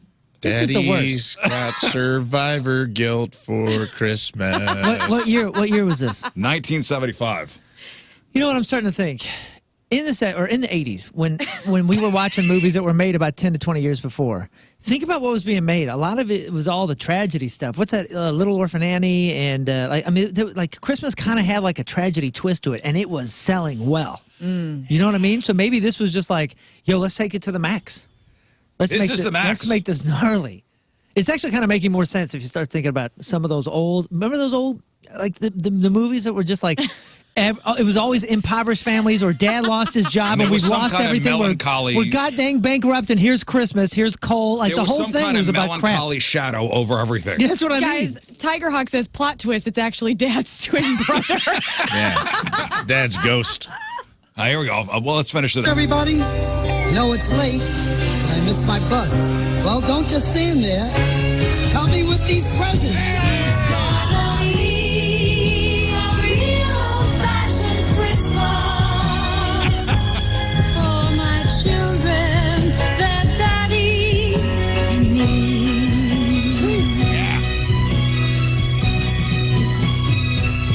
Merry Christmas, Daddy. It's going to be an old-fashioned Christmas where we're happy for ourselves and nobody else. Well, and then I'm double sad because I'm like, well, my dad never came home. Oh, Jesus. Wow, dude. Wow. I'm sorry your father passed away in a bus accident. I know. Yeah, me too. How about Dad's buddies who also rode the number 5 bus They're all from New dead. Haven? All dead. Yeah, man. Everybody who Dad rode the bus with is dead. But that's okay. It's going to be an old-fashioned Christmas where we're only happy for our own successes. Screw the It's rest. essentially the same plot of that Alabama song, like that Roll On Family. You know that song? No. Probably. Roll on highway, roll on through, where they find the dad's semi crashed in a snowbank, and he's like, they think their dad's dead, and then he's like, he calls from a hotel or something. It's essentially the exact same structure of that song, but the Alabama one's way cooler. Man, everybody, we get in these like little spirals, and I'm telling you, the 70s had this like, let's capitalize on everything as sad as possible. Yeah, yes, Virginia. Even A Wonderful Life, somebody's pointing out, that's depressing crap. That sold really well during Christmas time for a while there. Picture this. It's a Christmas movie about suicide. But I mean, listen, somebody gets his presents. Grandma got run over by a reindeer. I mean, that's pretty sad, too. Yeah. That's just dumb. That's bad on Grandma. You're But getting this one, taken out by a reindeer. one Get it is together, ridiculous. Hardcore. Hardcore. Well, everybody needs to download this song, put it in the rotation, and see what like how your families react. We need to know after the Yeah, holidays. just throw it in the mix. Yeah. Man. Throw it just in the middle. This is all I'm playing. Yeah, they do the Christmas story for 24 hours on TBS. I'm putting this song 24-hour Spotify list. Just going to let it run at my house over and over. I was like the old-timey radio guy. This just in. Bus number 5 slid off the road on its way home from New Haven. 300 dead. You see? No survivors. No survivors. All right, let's do crap on celebrities. I could not wait to play that for you guys. Thank you for that. That is spectacular. That's gold. Thank you for showing us the mine. Yep. Yeah, and by the way, yeah, Jared brings up a great point. Yeah, you guys are missing the part where the dad has no clue that the bus crashed. He just knows that he missed the bus. And he's got the presents. Yeah. But the family knows that the bus crashed. The mom's a monster. Mom's a monster. Because why? Because she's just holding strong for her kids? I feel like he rang the doorbell. Maybe he did know. She's got to do, man. Maybe he cut the brakes on the bus. I just feel like he rang the doorbell like, my whole family probably thinks I'm dead right now. This will be hilarious. I know. Ding dong. I'm going to ring the doorbell with all these presents. This just in. Yeah, Just in. Dad's alive. All right, time to find out what's going on in the world of music and entertainment with your crap on celebrities. And it's brought to you by Bright House Plumbing. Call the best. Flush the rest. BrightHouseCo.com. 636-600-0188. A guy who was supposedly a former friend and employee on the set claims that Will Smith was caught having sex with an actor named Dwayne Martin in a dressing room on the set of The Fresh Prince back in the day. Will's rep is, of course, denying this and says that he and Jada are considering legal action. According to the rumors, Will was on the receiving end, if you will. The source said, and I quote, there was a couch, and Will was bent over the couch, and Dwayne was standing up, killing him, murdering him. It was murder in there, end quote. Will's rep has denied this, and we have a quote from Jada who says, we suing. I saw a clip of the podcast that this was on. And I don't know who this guy is that said this. I believe his name was DJ Jazzy Jeff. That will be on the receiving end of the we suing. There's been no word from Dwayne Martin on his role in this either, so the story goes Killing it. Killing it. Kevin Hart is going to receive the Mark Twain Prize for American Humor next March. He says, quote, I've been doing comedy since the inception of this award 25 years ago. To be honored in this commemorative year feels absolutely surreal. So congrats to Kevin Hart. Jimmy Kimmel is going to be hosting the Oscars for a fourth time. The 96th Oscars will air live on ABC Sunday, March 10th from the Dolby Theater. He's the best at this. Did they go hostless? Yeah, last year? Last year? I think so. I thought Billy Crystal is known as the best. I liked him, but I love Kimmel a lot. Yeah, Kimmel does a great job. I think Billy Crystal is somewhat untouchable. Right, isn't he like the Didn't Steve Martin and Martin Short do it one year, too, really well? Yeah, I think I like that. Didn't Amy Poehler and Tina Fey host the Oscars one year? They did a great job, too. I'd love to see them back at it. Yeah, I thought like peak host, though, was like everybody's thinking. Billy Crystal. He was for a long time. The guy. Chris Rock did it for a while, too. Chris Rock did it, too, yeah. Yeah. A Taylor Swift cruise sets sail next October. Don't expect her to be on the boat with you, though. The official website says, join us as we celebrate all things Taylor, make new friends, dress up in your favorite eras, trade friendship bracelets, and enjoy everything that this amazing ship has to offer. And so the Royal Caribbean leaves Miami one day after Taylor Swift finishes her 3-night run of shows in the city. She, again, will not be on the cruise. So maybe this will be on your daughter's PowerPoint of something she wants to do. The Taylor Swift cruise. So when is it? It's when coming are we up. Setting sail? It's next March. Next March. Huh. Yeah. Spring break. Yeah. Good stuff. You guys like car chases? You like watching them? Love car chases. Well, this is kind of interesting. Whenever we see a car chase on the TV here, we stop the show and try to do our own play-by-play. We go play-by-play. Well, guys. We are the masters. Yeah. Pluto TV now has what they're calling a car chase channel where you can, quote, watch adrenaline-fueled car chases and high-speed drama 24/7. Hell yeah. It's live coverage of real-time chases. So it's like real. So there's enough content, I guess, to start a whole channel. Holy cow. It's from local news stations across the country. What's on Pluto? As we have that? Pluto's a free network. Like, I have it on my... what is it, a Roku? Like, it's just one of the things we can watch.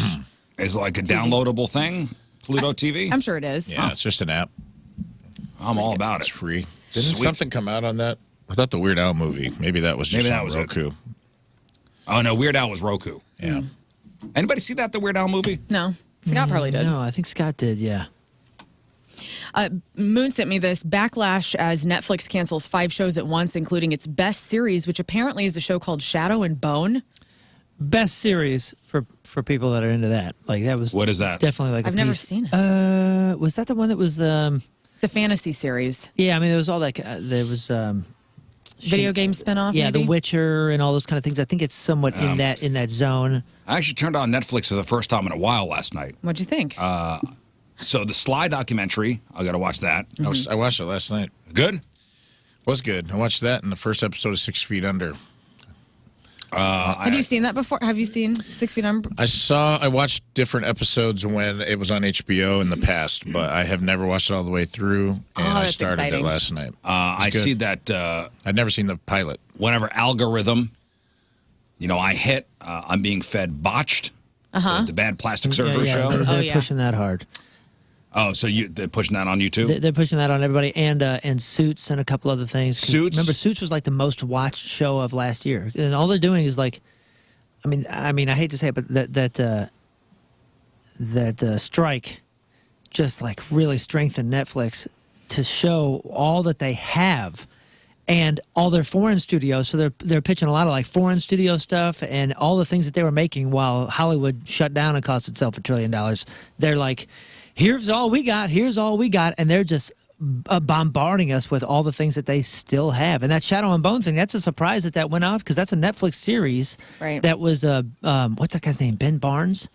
I hate to see him go down again, because that dude's like destined. He's always been on the precipice of like huge stardom. You know who I'm talking about, right? Ben Barnes? I'm sure I would say. He was in the Narnia stuff. He was the picture of Dorian Gray. Well, why not watching last night How to Become a Mob Boss? He was in Westworld.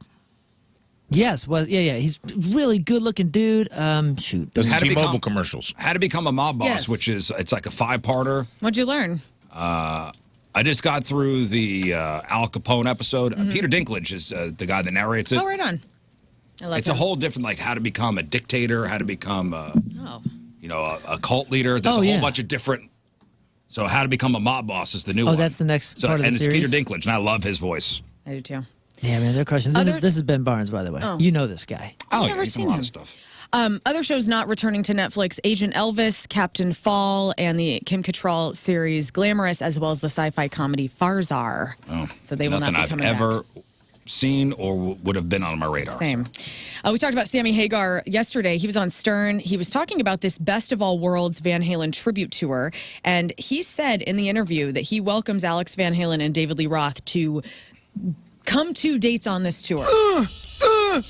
So they have not responded. And Sammy was talking about that, like especially Alex. Alex Van Halen. Did you see any of the clips of him on Stern yesterday? Yes. Or 2 days ago? Yeah. Well, who, Basically, Hagar? Sammy Hagar. So Sammy Hagar and whatever new band is doing this It's the tour. Chicken Foot guys, Jason Bonham, Joe Satriani, Michael Anthony. He basically said, "I'm not waiting anymore." Right. He said, "I'm not waiting anymore." But I put it out there. I call Alex Van Halen every week. Guys, we have a great shot at getting Alex Van Halen and David Lee Roth on this tour stop in St. Louis, which is going to be the last tour stop for this on August 31st, because they're going to have this entire time to bitch and moan about this and argue publicly and get over it. And what if the last show on this Sammy Hagar Van Halen brings those guys back together and we get the dream? Whoa! I'm just saying. I've done a total 180 since yesterday. Like, I feel like now... Sammy, I watched the clips of the interview, and he said he calls Alex Van Halen every week and leaves a message. Yes. And he's been doing it for the past 2 years. And I can understand why Alex isn't ready, but that doesn't mean that Alex Van everybody Halen has won't to even wait. return his phone calls. And then he said that, he goes, David Lee Roth can't sing my songs, but I could sing his songs, basically. Not a good way to bridge the gap. No. I don't think there's any love lost between those two. I don't either. We got to start our own initiative to get that band back together as this show. Although, do you agree? Probably not the nicest thing to say. Do you agree? Yeah. I agree. I think he's right. Yeah, David Lee Roth cannot sing. And I'm not saying that in a bad way. I'm just saying one guy can cover the catalog and one can't. I don't agree. I don't think Jump is the same when Sammy Hagar sings it. I'm not saying that He said actually he brings somebody up from the audience to do Jump. Yeah, I'm not saying that it's the same necessarily. I just think he can cover the catalog in a much broader way. I'm not even I'm not simping here for Hagar or any of that kind of stuff. I just think like the people that crash it down just because DLR isn't there, you're missing out. You're missing out on something so great. What are the top 5 Hagar hits? Van Halen. I mean, why we don't need a gotcha. I'm not trying to do a gotcha. I'm saying, like, what are they? I'm trying to picture. I literally can't name them. I could name right now, and that's it. Right now, everything from that record, the Pound Cake stuff, the Top of the World. Pound Cake's a great song. I mean, there's a lot more than you think. I'm trying to, like, hear them in my head and see if I think DLR can hit them. Yeah, but it lasts forever. It's some pretty taxing stuff. Like, Hagar he's freaking great, man. He's great. But Satriani, you said, is doing it, and Michael Anthony. And Jason Bonham. Yeah, I mean, you're getting a lot. This isn't a Hagar taking on a cover band here. Like this. Well, it is a cover band because they'll play a lot of Led Zeppelin that night as well. Oh, really? Oh, yeah. But Jason Bonham, every Sammy Hagar show you'd go to where Jason Bonham was there, Led Zeppelin. He said basically, this is going to be a Van Halen thing. We'll see. You don't think they'll do like a couple? Maybe one Led or two. Zeppelin He said when they do the Circle and they do Chicken Foot, they do a lot of Zeppelin, they do a lot of Hagar stuff, like solo stuff. Because this time around, it's going to be very Van Halen centric. He actually said that specifically. What are they calling it?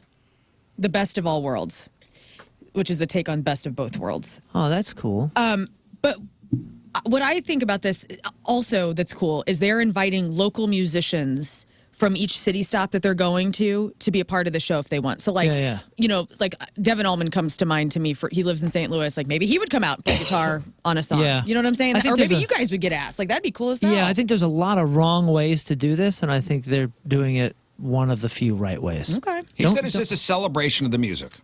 Yeah. And again, he's tired of waiting. All right. And I think it's a really cool opportunity before it gets too far distant in our mind for all of us to really love on some Eddie Van Halen. He said he's been leaving messages for Alex Van Halen saying something that Alex Van Halen always said to him was, we ain't getting any younger.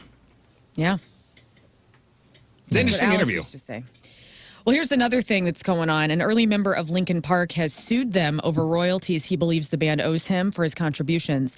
Bassist Kyle Christner played on their first EP that was released in '99, which shares the title Hybrid Theory with their debut album. It was released the next year. The thing is, it was initially understood that all of his bass parts were redeveloped for the actual Hybrid Theory. And now looking back, as they're getting ready to release the box set for the 20th anniversary, this guy is claiming that he believes the bass parts are actually still his parts, and he's never seen a dime from any of the money that was made. So kind of interesting. And how do you know that? I mean, Moon, like, how do you prove that the bass lines are actually this person's instead of somebody else?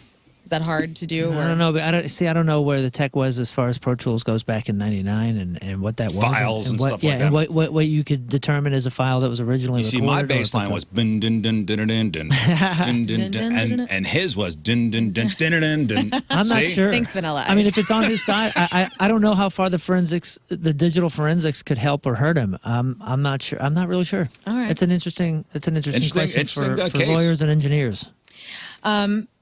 And finally, we need to talk about Entertainment Weekly. They put together a list of the best Christmas movies for kids. It's in a 1 through 20, but they're not necessarily in any order. Best Christmas movies for kids. Yes. So Home Alone, number one. Home Alone is not number 1. It's number 11. But it's not in any order, so It's not in any order, okay. so it doesn't really matter. Best Christmas movies for kids. Let's go with something animated like the Charlie Brown something or other. Charlie Brown Christmas, yep, that's on there from 1965. Polar Express. Polar Express is on there, yes. Frosty the Snowman. Frosty the Snowman, no. Yes, it is, sorry. What's the Rudolph. Yeah, is that the claymation one? Yeah. That Rudolph is the on there Red-Nosed as well. Reindeer. With the toy kid, the elf. Yeah. And It's a goes- Wonderful Life is on here. I don't believe that kids would really connect to that. What as about much A as Muppet adults. Christmas? Muppet Christmas, oh, yeah, yes. Baby. Muppet Christmas Carol? You guys going to get all of That's a these? great It's going to be one. awesome. Yeah. A Miracle on 34th Street. Yep. Elf. Elf. Oh, Keep going. Yeah. Christmas Story. Christmas Story, yes. Oh, yeah, duh. Somebody said Jingle All the Way. Is that the Arnold one? Schwarzenegger. That's the Arnold one. And Sinbad. That's not on here. And Tom Arnold, right? Or am I thinking That's of a True different- Lies. Oh, shoot. Really? I thought... No, I thought Schwarzenegger and Sinbad. Yeah. Yeah, but Jingle All the Tom Way? Arnold, I that's thought they did a couple, like, movies together like that. Santa Claus Coming to Town. Yes. The Santa Claus is on Die here. No, Hard. Santa Claus. Die Hard not on this list. Didn't make it, huh? Dang. Oh, Phil Hartman is in that. Nightmare Before Christmas. Oh, Nightmare Before Christmas. Let's see. Oh, dude. Wait, you said the Santa Claus? Yeah. Just the first one? Because, I mean, even... Probably the whole series. Yeah, Yeah, the whole number series. 2 and 3 are fine, too. Is that, what's his face from Home Improvement? Yeah. Yeah, Tim Allen. Tim Allen. Yeah, they're good. But Martin Short Short is is Jack Jack Frost. Frost at number 3. How the Grinch Stole Christmas on the list. Oh. The Christmas Chronicles. Jingle Jangle, A Christmas Journey. Dude, the Christmas Chronicles, the newer one with Goldie Hawn and the Kurt Russell. Kurt Russell. Dude, those are good. Are they? I've not watched them. Those are good movies. Both of them are. Anyway, that's a list. Good list we'll put up on the blog for you if you need movies for your kids. Anyways, that's a list. That's actually a decent list. Yeah, we're not so bad. That's what we're going to call the segment. Anyways, here's a list. That's a decent list. Celebrities celebrating a birthday today. Jack Champion, that's Spider in Avatar The Way of Water. He's 19. Pete Davidson is 30. 30. 30. Anybody have him way older than that? I thought it was younger, actually. Younger. What? Yeah, didn't he start on SNL when he was like 18 or I 19? was thinking about him I guess this so. morning as I was getting ready for some ungodly reason. Did you see a raccoon?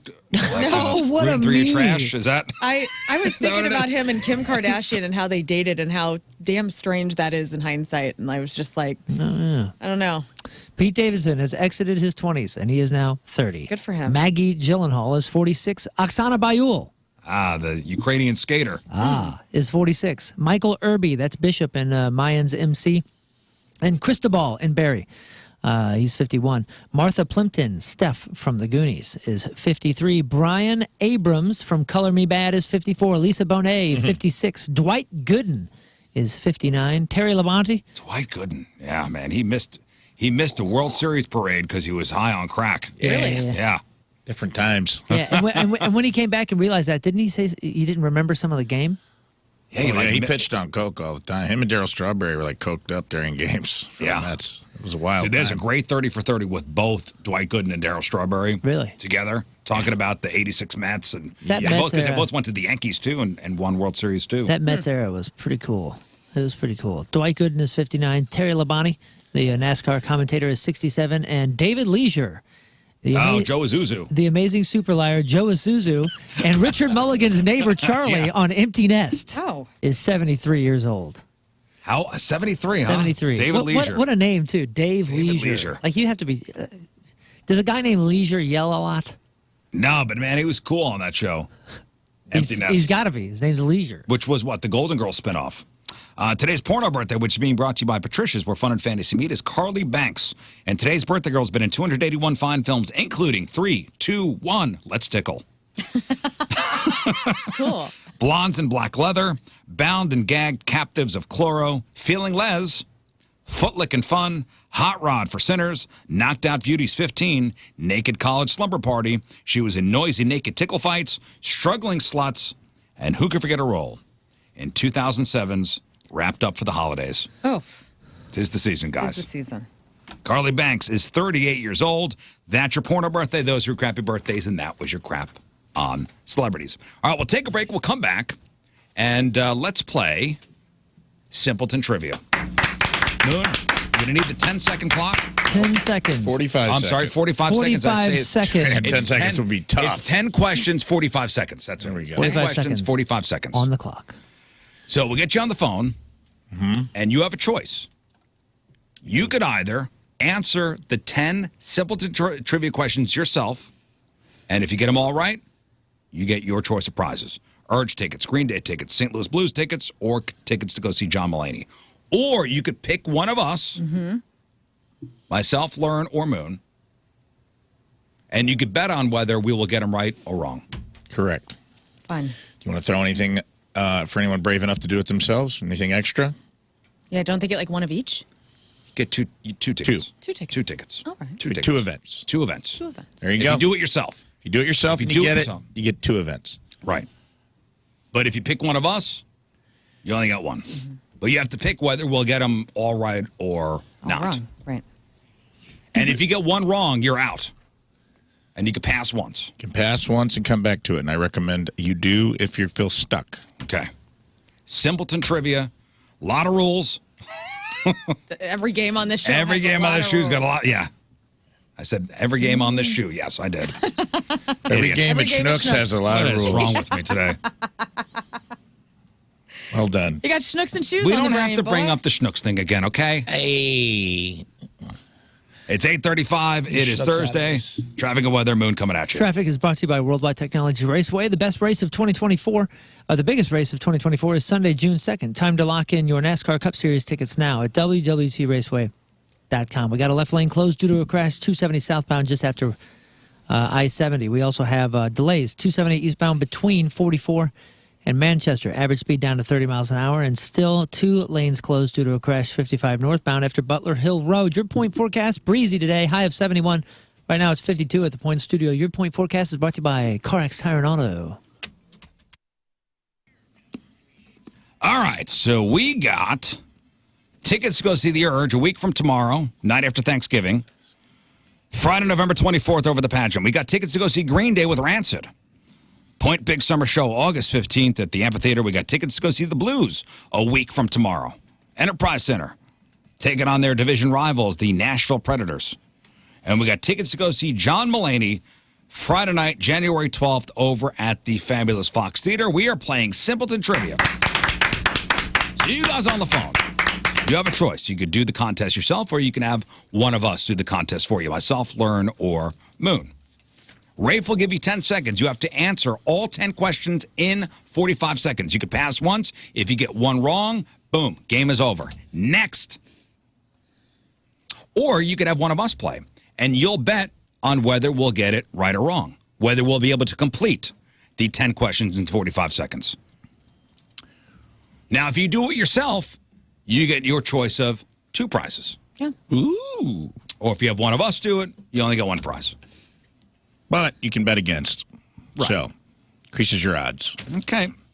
Let's go to the phones. Katie in Wentzville. Hello, Katie. Oh, we got to turn this on. Hello, Katie. Hello. Hi. All right, Katie, you got a choice. Will you do the 10 questions in 45 seconds yourself, or will you have one of us do it? I'm going to let you play. Me personally, Rizz, your hero? Yes.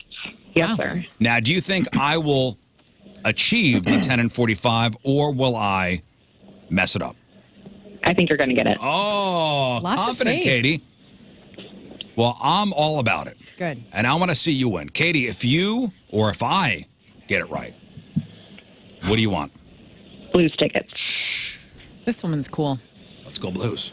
All right, Katie. Hang on one second. She's betting on you. She's betting on me. I got the timer all ready. 45 Timer's seconds. ready to go. On the Timer clock. begins when I finish the first question. And this is the timer that has like the music that swells towards the end. Shall right? we test? Yeah, yeah.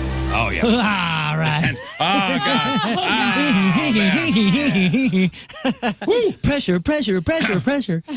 You know what I like to do? I like to close my eyes Yeah. Close your eyes, dance, and just like no one's watching. get into it. All right, Rafe. Scorch Rizzuto. Are you ready to play Simpleton? I'm playing for Katie. Katie, let us begin. Okay. What two colors are a panda? Black and white. What author and Simpsons character wrote The Odyssey? Homer. What instrument do you use to hit a golf ball? A club. What desert animal is known for its humps? A camel. Who painted The Starry Night? Van Gogh. What's the capital of Italy that also contains the Parthenon? Rome. What sweet substance do bees collect from flowers? Honey. No. Oh, pollen. Bonk. Oh, no! Go ahead and bonk yourself. I No! wasn't even done asking the question. Oh, I'm sorry, Katie. Damn it. And used to make honey. Katie was so cool, too. You really let her You got go. high on your own supply, God, dude. no. I'm sorry, Katie. He got high on his own supply. Cut me off. No, Mid-question. no. Feels terrible, This is doesn't it? awful. Oh, how far in was I? It's even worse when You had somebody like bonks 7. you. I was on 7, and you were rolling. You had lots of time. You could have. No. Yeah. It's the worst. The It's worst question feeling was, ever. what sweet substance do bees collect from flowers and use to make honey? And the correct Nectar. answer is nectar. Nectar. I would have gotten it wrong anyway. Pollen. Pollen doesn't taste good. I like pollen. Pollens, we're allergic. Nectar. Sorry, Katie. Nectar. You never had pollen? You can put it like in your honey and stuff and different things. It's like Oh, supposed Lord, to I help would allergies. pass away, It's dude. supposed to Oh, help. Lord, I would Kill pass Ray. away. Oh, I like it. No, it's supposed to help you become immune to the Yeah, pollen. it helps. Like it's supposed to build up put it your in your- antibodies. Yeah, you put it in your Damn food. it. I'm sorry, Really? Katie. Oh, my the Yeah, I apologies. should do Katie that. was so Hey, cool, man. Don't worry, man. Blues- You'll feel better about this in the afternoon on Sunday. Yeah. It will eat away your Oh, teeth I for blew days. it. Yeah. I blew it. Good luck. Yeah, that's what I said. Like, But it's if okay. you We love you. if you eat local honey, like it helps with allergies. Sure. Yeah. Man, I should do that then. Same with the pollen. And they have some of it that is not filtered that has some of the comb in it, and they will put extra pollen in it. That's the stuff we use. I should do that because I'm allergic as hell, dude. Yeah, I don't know if it helps or not, but that's we bought into that crap. Everybody, Jared, hello. Hey, how are you? Sorry, Lern. What did you say? the Parthenon is in Greece. You said Rome? I don't know. He screwed that up. Capital of Italy is He Rome. said capital of Italy. Oh, I You got it see. correct. But He said thank capital. you, everyone. Parthenon did screw me up, but I went with the capital of Italy. Oh. Yeah. Which is Rome. Perhaps he meant Colosseum. Either I way. meant Colosseum. Jared, hello. Sorry. What's going on? All right, Oh. Jared, Add it you to going to the do the list. questions yourself for 2 prizes or have somebody do it for you? I have a lot of seemingly useless information in this brain, so I'm going to do it myself. Whoa! Yeah, baby. Jared's a cool Yes, guy, baby. too. Jared, okay, so I like it. when you achieve the mission, when you get the 10 and 45, what 2 things do you want? Let's do Blues tickets and John Mulaney. Yes. Great choice. Blues tickets and John Mulaney. Here we go. Jared, your time begins when Rafe finishes reading the first question. Jared, are you ready to play Simpleton Trivia? Let's go, sir. What white bird is known as a symbol of peace? Dove. What device do you use to take photos? Camera. What do you call a baby sheep? A lamb. Who was the first woman to fly solo across the Atlantic? Earhart. What city starting with the letter C is the capital of Egypt? Cairo. What's the opposite of multiply in math? Division. Who is the main character in divide. The Little Mermaid? Ariel. What marine plant is sushi traditionally wrapped in? Pass. What's the smallest continent? North America. Australia. Oh, no! Damn it, Jared. It was so good. You were rolling, brother. Missed it out on seaweed. Seaweed. Seaweed. Australia, really? Interesting. Continent. That had me thinking, too. I would have said Australia. That's a tough one. That's a tough one. I would have said Australia, but that had me thinking. Damn. Probably would have said that with no confidence. Yeah, me neither. But now we know, and I think we're smarter for it. Tom in Belleville, hello. Hello. Good morning, everybody. Good morning, Tom. Do you want to do the 10 and 45 yourself or have one of us do it? I'm going to have one of you guys do it. Who's it going to be? It's going to be Lern, And I won't get it. and I think she'll get it wrong. Yeah. All right, so good. Learn Good guess, Tom. missing. I got to stand up. Prove him wrong. Hey, learn. I am. I don't. Hey.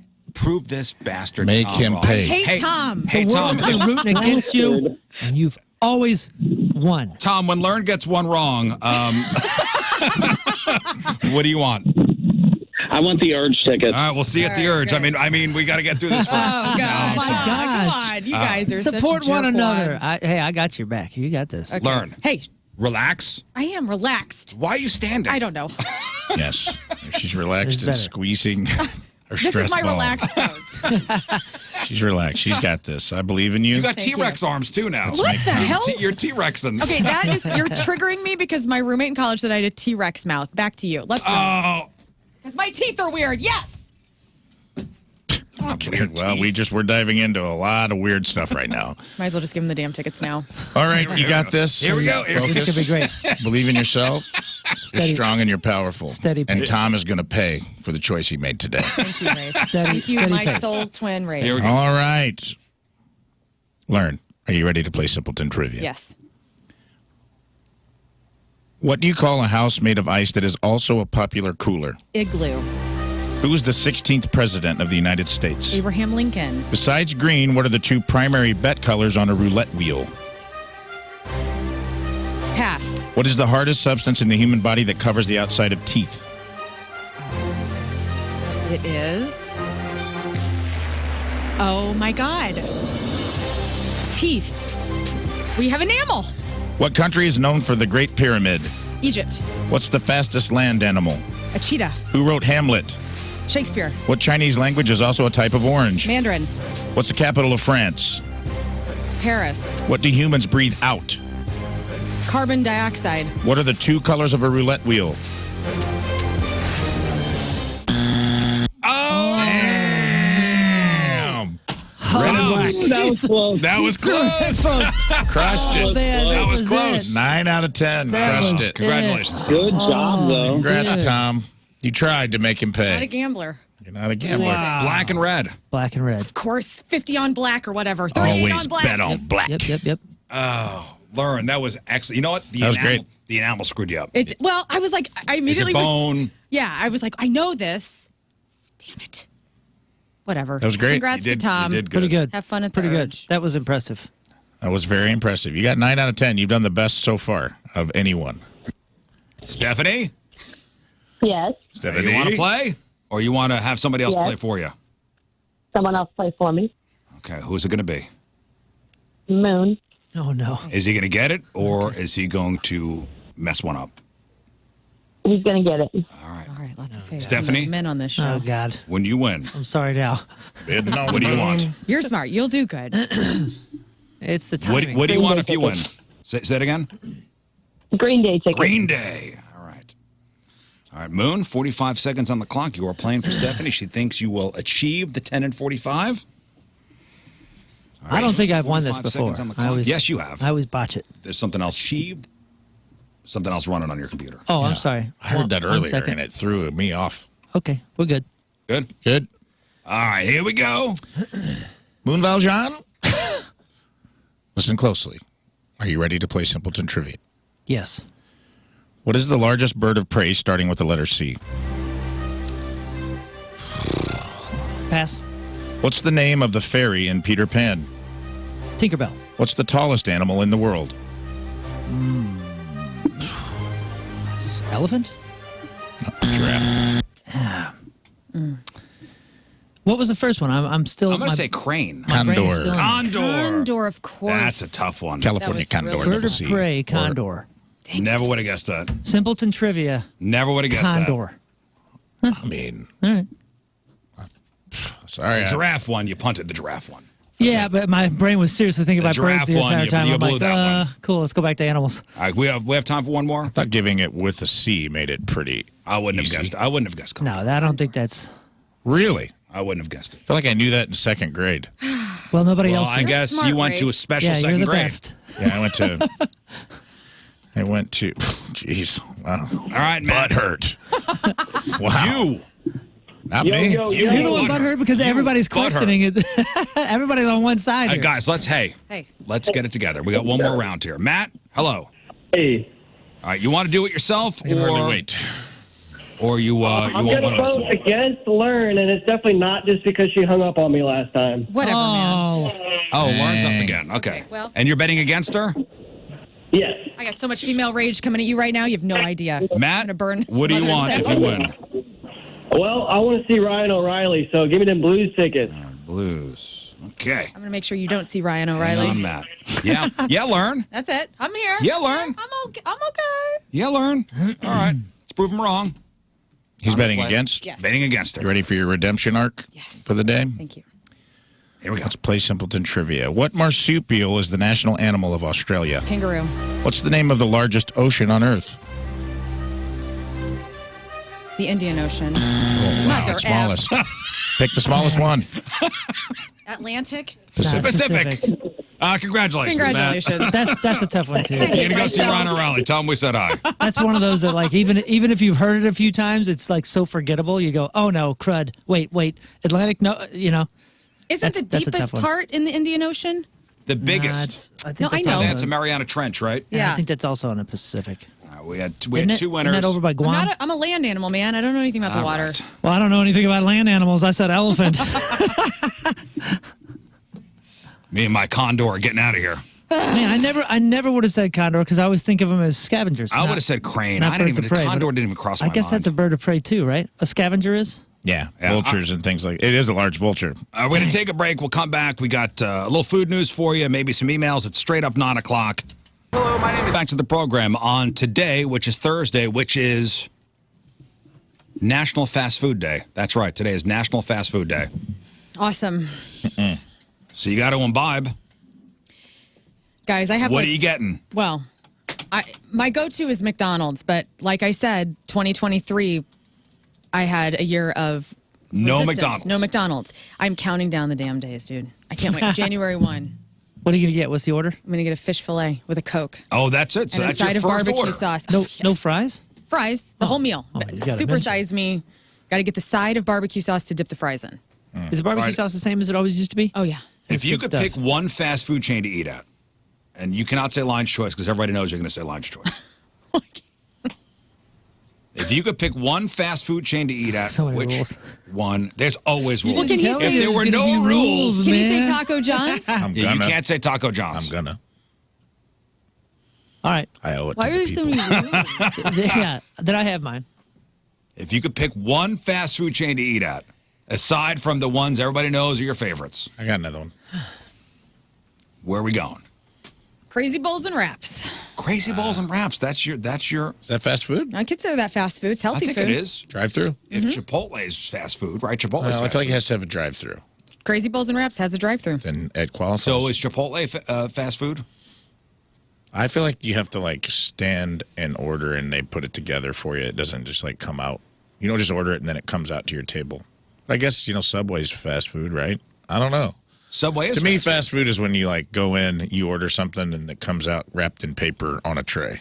Well, a Steak and Shake fast food because that takes a while. And Subway, some of them do have drive-through. I don't think I've Steak ever and seen Shake a has Subway with a drive-thru. Steak and Shake has There's a couple. servers, so I think it would not qualify. Steak as and fast Shake food. is totally fast food. I mean, they have waiters and waitresses.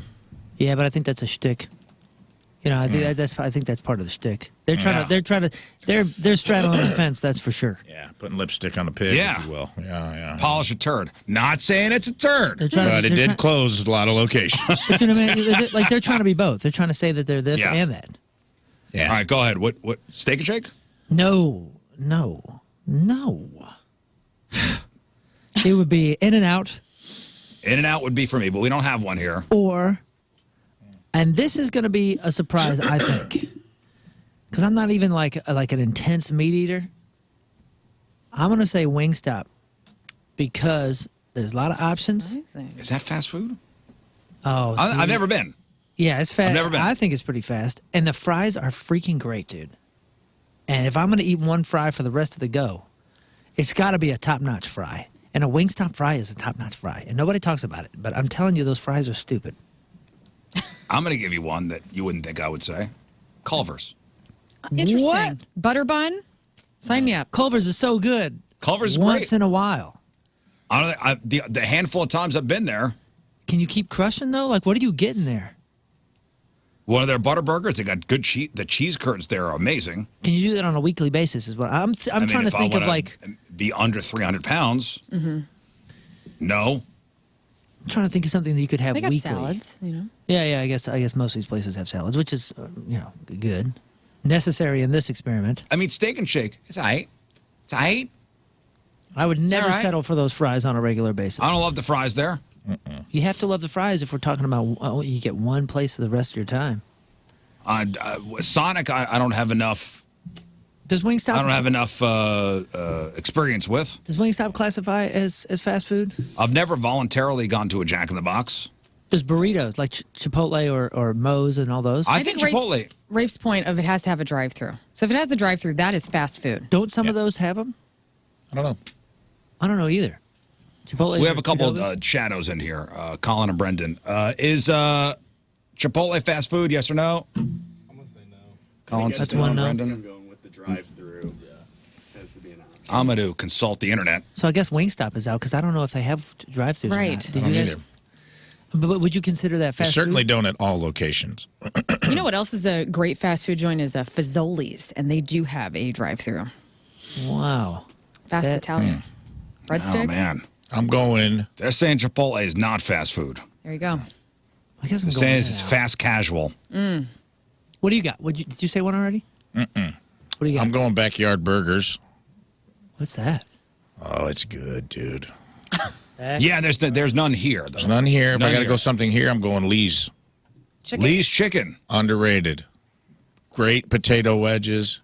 Awesome chicken sandwich. Best chicken tenders and good honey mustard. And you get a gallon of iced tea. Wow. Oh, that's right. Backyard Burgers is one of They Marion, just hand Illinois. you a gallon. Oh, Marion, Illinois? Yeah, so it says. Which good. fast food place would you go to if you would want a healthier choice?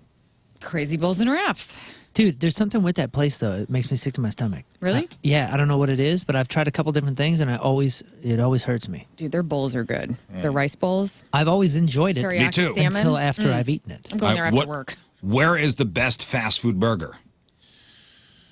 In-N-Out. Backyard Burgers. I said it. I'm going to go McDonald's. They have a great burger that I won't be eating because I don't eat beef. But when I did eat I think them, you're it was fiending very here. good. I am. Every day I drive past a McDonald's twice to get to work and to come home. And every day my temptation, But there's only one McDonald's. She just circles it Yeah. twice and then drives to work. I can't wait. Dude. Doesn't Wendy's get a lot of praise Wendy's for their good. burgers? I don't think I've had a Wendy's burger in 20 or 30 years, but like don't people that like go on a regular basis say like Yeah. that's a cut above most? Well, they're square. That makes it better. They're nerds? Is that what you're saying? I don't know.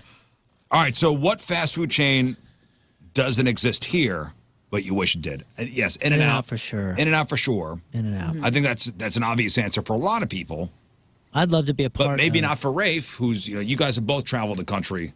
You've been around more than both Lern and I have. Just the way that they do it all, the way that they pay their employees. The efficiency is amazing. Yeah, but even just like, I mean, you can have a career. It's like I don't remember the number, but like the managers, you work you up to a manager of an In-N-Out, you're making like 150 grand.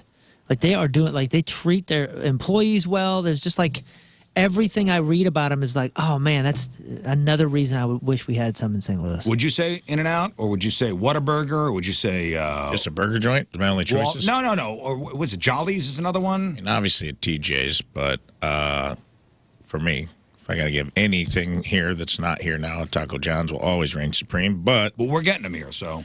it's happening. There's a place And I don't like Whataburger that much. I think In-N-Out is overrated, and the reason I like it is the scarcity. So I think that, like, there's a place, what is it called, man? They have them in, they have, like, ice cream and stuff in there, too. I'm going to kick myself because they have them in, like, Oklahoma and places like that. Well, think about it. I'll think about it. Think about it. I guess a Whataburger for now. Being that is, it is fast food day, and Lern is fiending for McDonald's. McDonald's restaurants usually run with factory precision. But a former employee says there is one time a day which you should not go to McDonald's. There's Tell me. one time a day. The beginning of the day. So this ex-McDonald's executive posted a video saying that 10:30 a.m. is the worst time to visit a Mickey D's. Okay, so we're out of the breakfast menu now. No more hotcakes. He says it is when most restaurants are transitioning from the breakfast menu to the lunch menu. Good to know.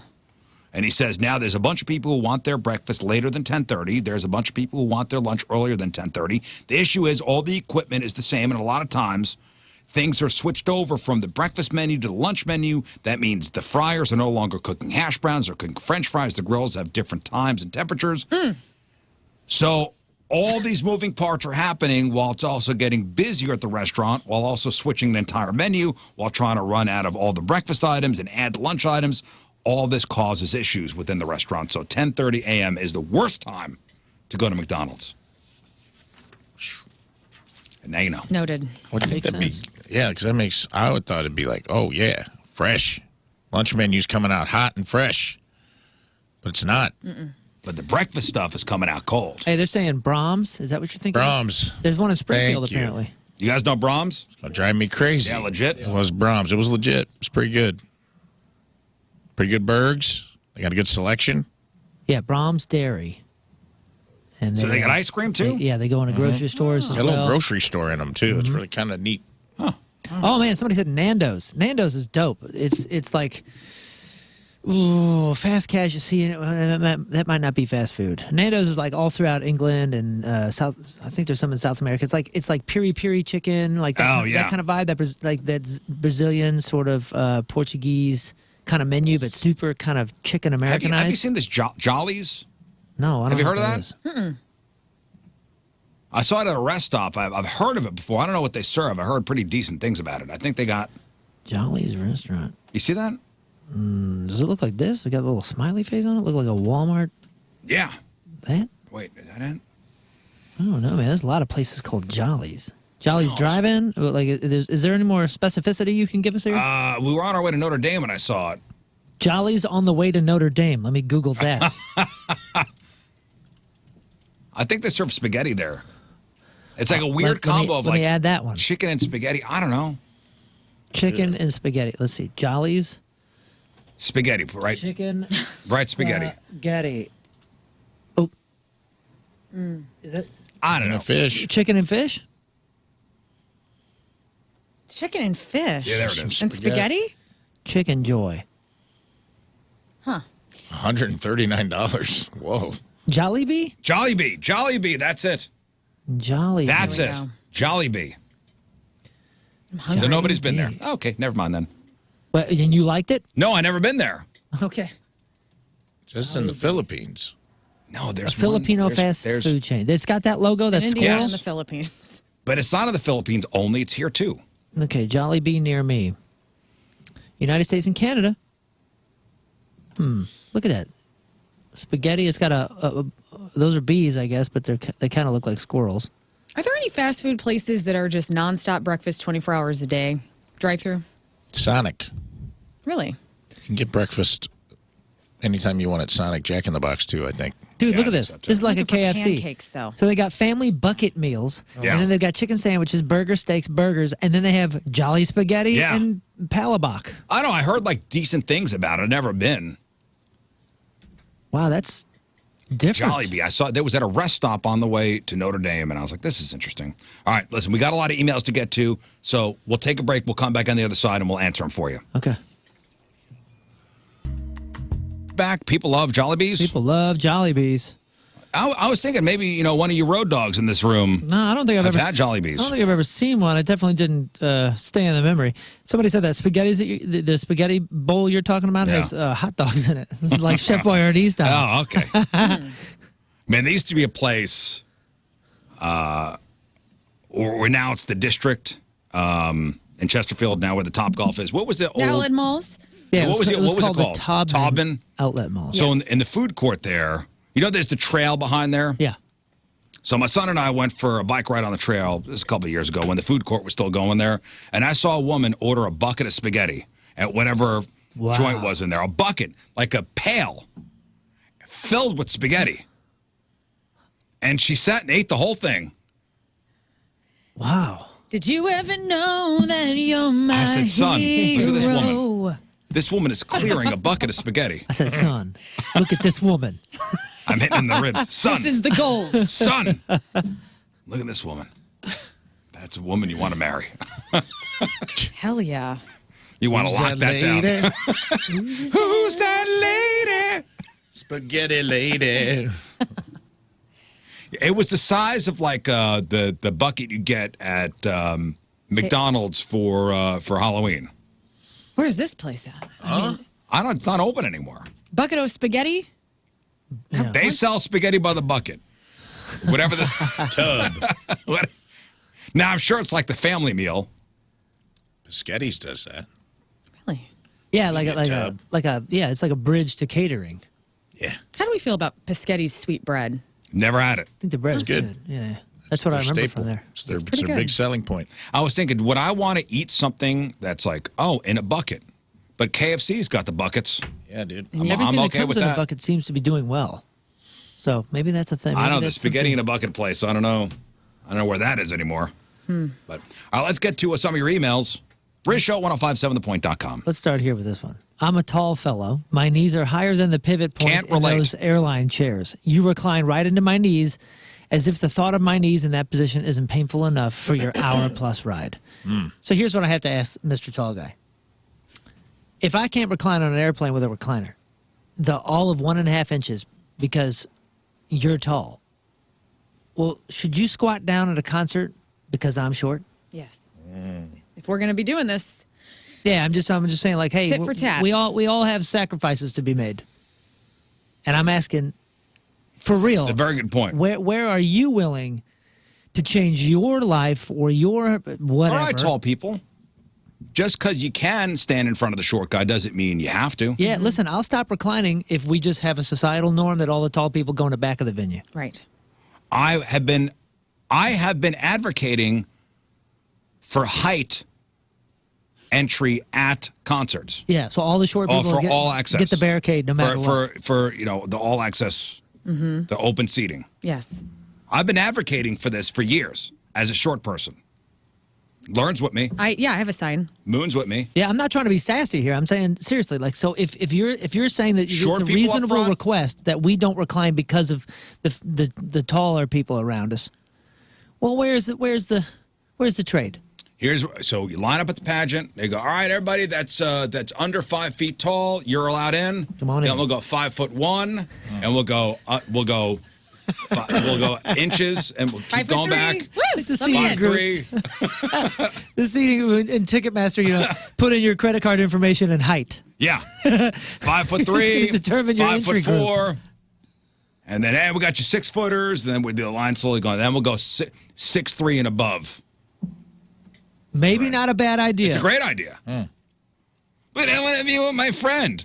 You'll see him after the show. Yeah, don't worry about that. Don't worry about that. That's okay. I want to hang out with my friends. Get on your knees. Yeah, you have to Yeah, sit yeah. down. If you're taller than a certain point and you want to be in the short people You gotta sit on the pit, floor. You got to I do sit on the wish. floor. You got to sit on the floor. I'm sorry. I am getting to that age where I wish I could implement of like, hey, we can stand for a couple songs. But what if everybody just sits down? You know? Even at the It's pageant. like, yeah, once one person stands, it's the same thing in a football game. Like once, I want to stand the entire Chiefs game. I want to sit for a while. I'll stand when something cool happens, but if one person in the front row stands, it's a domino effect. And this was my problem at the soccer game. The first time I went to a City SC game, you got the whole thing is you stand the whole game. Okay, I get it. It's the first season. In some sections. When are we going to keep up with this? Not every section. Are we going to keep this going forever? You couldn't eat very I sat on the comfortably. back of my seat and somebody yelled at me. Right. Like I Sitting? sat, the seat was up, and I sat on the back of the seat, and they go, "Hey, you puss, sit, stand up." Well, sorry to hear that. You're eating nachos at the time. It was really sad. Yeah, I was eating nachos at the time. I got no shins, man. Next. Hi, all. I know you don't do birthday shout-outs, although I think Rizz might have had a change of I'm heart. loosening up a little bit. So I'm not sure if you'll be able to wish my husband, Matt, a very happy 40th on Friday, November 10th. Whoops. Well, we're a week late. Happy so Well, there you go. Thanks. happy 40th. There you go, Matt. I thought that would be Way to fun. go, buddy. Now, here's a really important one. Good morning, ladies and gents. Yes. We need your help. We are wanting to just stay home for Thanksgiving this year. Just me, my husband, 2 kids, go nowhere. My people. Here lies the problem we have with both families. They will take this the wrong way. Our families tend to be a little drama-filled, and we just want a peaceful Thanksgiving with simply just us. Do we deal with the aftermath, or is staying home, and stay home, or do we suck it up and go? Also, do we make an excuse as to why we're not coming to soften this for them, or do we straight up tell them we just can't do it this year? Could I just tell you, just if you really want to stay home. So how many, is there kids involved here? Yes. 2 kids. 2 kids. How far away is everybody? No information. No information given on that. Can I handle this? Because this is like near and dear to my heart, and I actually have some answers for this weekend. So first of all, you have kids. They're always the good excuse to get out of things. So I would say if you want to lie, use those kids, all right? This is what they're made for. Now, if you don't... Tommy's got the flu. Tommy's got the flu, we can't come. Otherwise, you need to be really honest and say, hey, we're just doing things differently this year. And if everybody gets their panties in a big old wad, then you need to have a deeper conversation about, like, what do the holidays mean? Maybe you need to be spending more time with those people throughout the rest of the year if you're waiting the holidays in such a heavy capacity. Yeah, but some people are so into, well, we always do Thanksgiving at Mom's. And traditions are great, but as people join in always your do. family, those traditions have to evolve. I will say, though, and you made a good point, too, because a lot of the times the Thanksgiving and Christmas get-togethers in my family is because that might be the only time I see some of these people. But that's on you to see them more. Well, I'm not trying to. I'm It's not on trying to both sneak out of people. it. But Yeah. I'm saying you're making a good point for this person's scenario. Like, if you do see one another regularly, then maybe you can stand on your 2 feet here and just say no. How about this? I wouldn't lie, though. I wouldn't Stop lie. being a puss. Especially to family. Like, come on, let's not teach our habits. Stop being a puss and stay home, and they'll get over it. But Yeah. let's not teach our kids to lie, especially to family. Come on. And also, like, you've probably sucked it up all these years before and you've gone. And trust me, this is like something that's near and dear to like my personal life right now.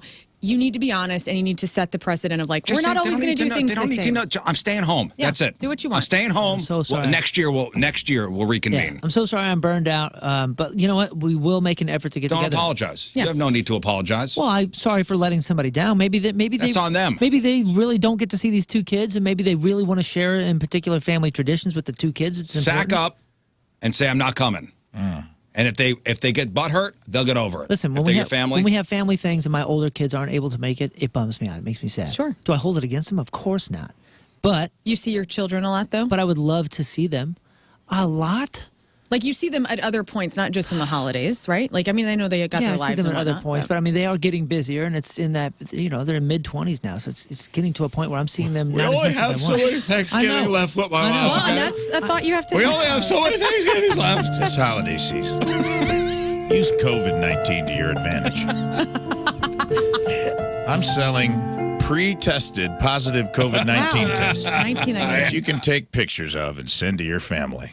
can't come. I'm asymptomatic, but I don't want to risk grandma. Dude, have a nice You Thanksgiving. remember in 2021 when a lot of people were doing that, and employers were starting to do like reverse the Google reverse lookups, and going like, "This was a picture that was posted a year ago. How is it your new positive COVID test?" All right, one more, Moon. One? Oh shoot! It's 41. I know, man. Okay, Give me let's a good one. We'll get more tomorrow. let's stay on this then. We'll stay with the relationship stuff. Hey, fellas and Lern. Hey. Well, this one says I need Moon's advice, but this is for everybody. I have eliminated gifts between my wife and I for the most part. This year for Mother's Day and Father's Day, we decided to get something for the house. We got a leaf blower. Her idea. Cool. We got nothing for each other for Valentine's Day or our anniversary. The remaining are birthdays and Christmas. She is all about her birthday, and I would prefer no one acknowledge mine. How do I get her to drop gifts altogether? Loyal Weirdo Joe. All right, here's what you do. Now's the time of year where I start waiting for my wife to go, we're not going to do gifts, right, this year for each other? And if that's the case, then woo, man, woo, yeah. So you hover and wait for the good news bomb. I'm going to start dropping we're not going to give any gifts to each other, right, this year? Let's just think about the kids. Mm-hmm.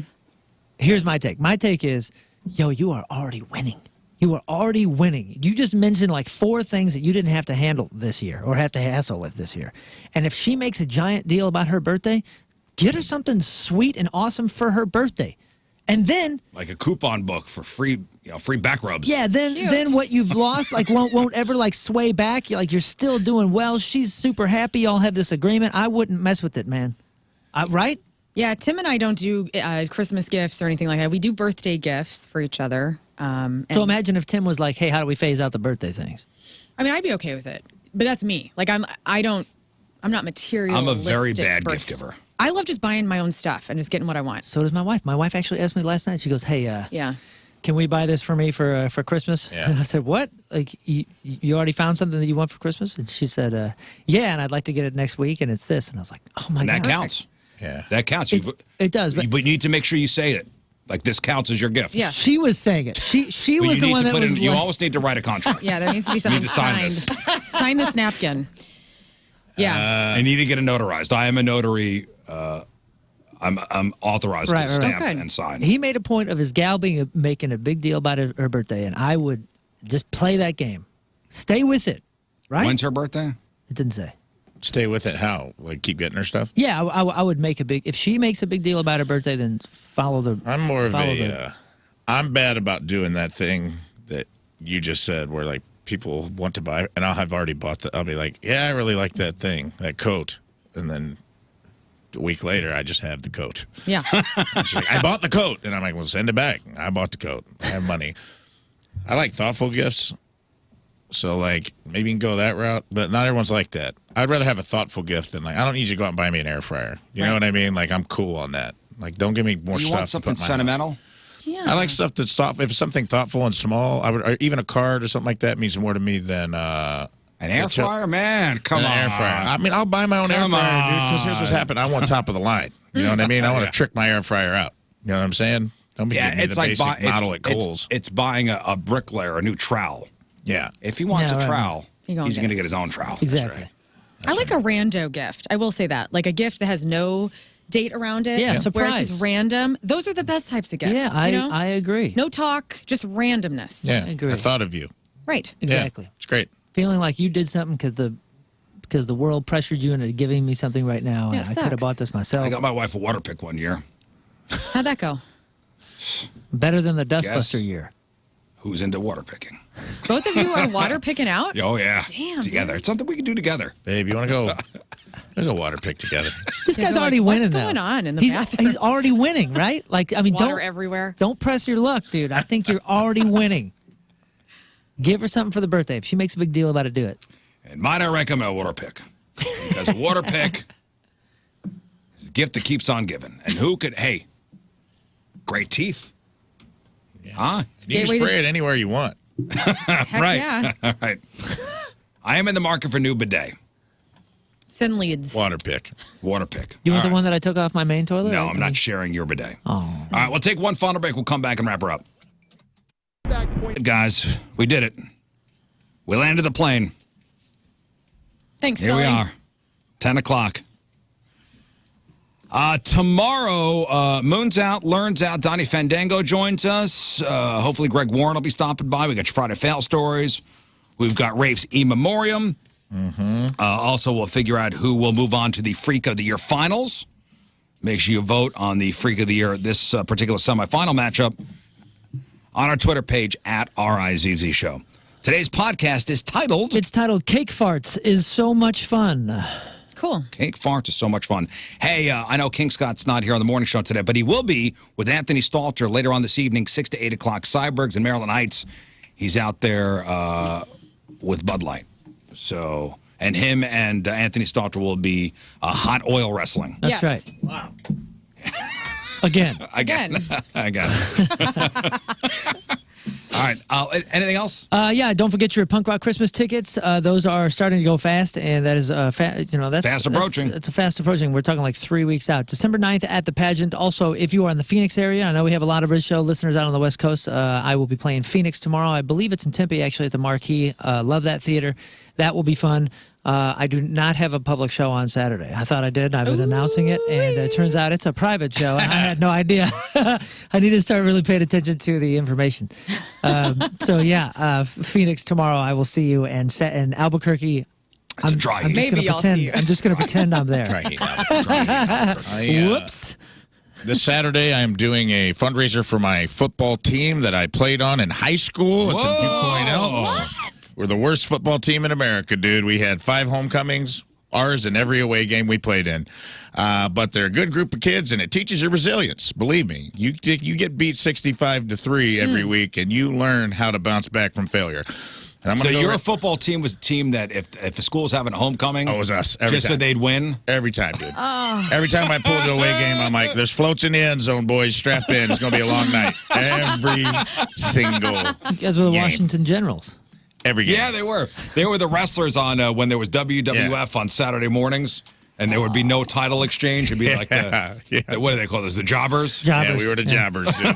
We was the jobbers. That's actually our high school mascot, the Alvarado Jobbers. That's what we were called. It's the Alvarado Fighting Falcons. And I'll be a Falcon till I die. I'll fly those feathers high. But I'm doing a fundraiser to raise money for the football team. So if you're down in Southern Illinois and you're listening, you can go to the Alvarado alumni page and grab tickets to that and come out and get free dinner and a show. So Saturday morning, Hulk Hogan will be wrestling. Not Macho Man, but he'd be wrestling Scott Man. Rizzuto. Oh. Yeah. Cool. Dale Jenkins. This new upstart. They wouldn't even give him like a cool name. No. They wouldn't even give him like an intro. They'd be like, bad. Okay, he'd already be in the ring. Yeah. He's got one hand up like, it's me. Yeah. And then the camera cuts away. He didn't even have trunks. He just had like his street clothes on.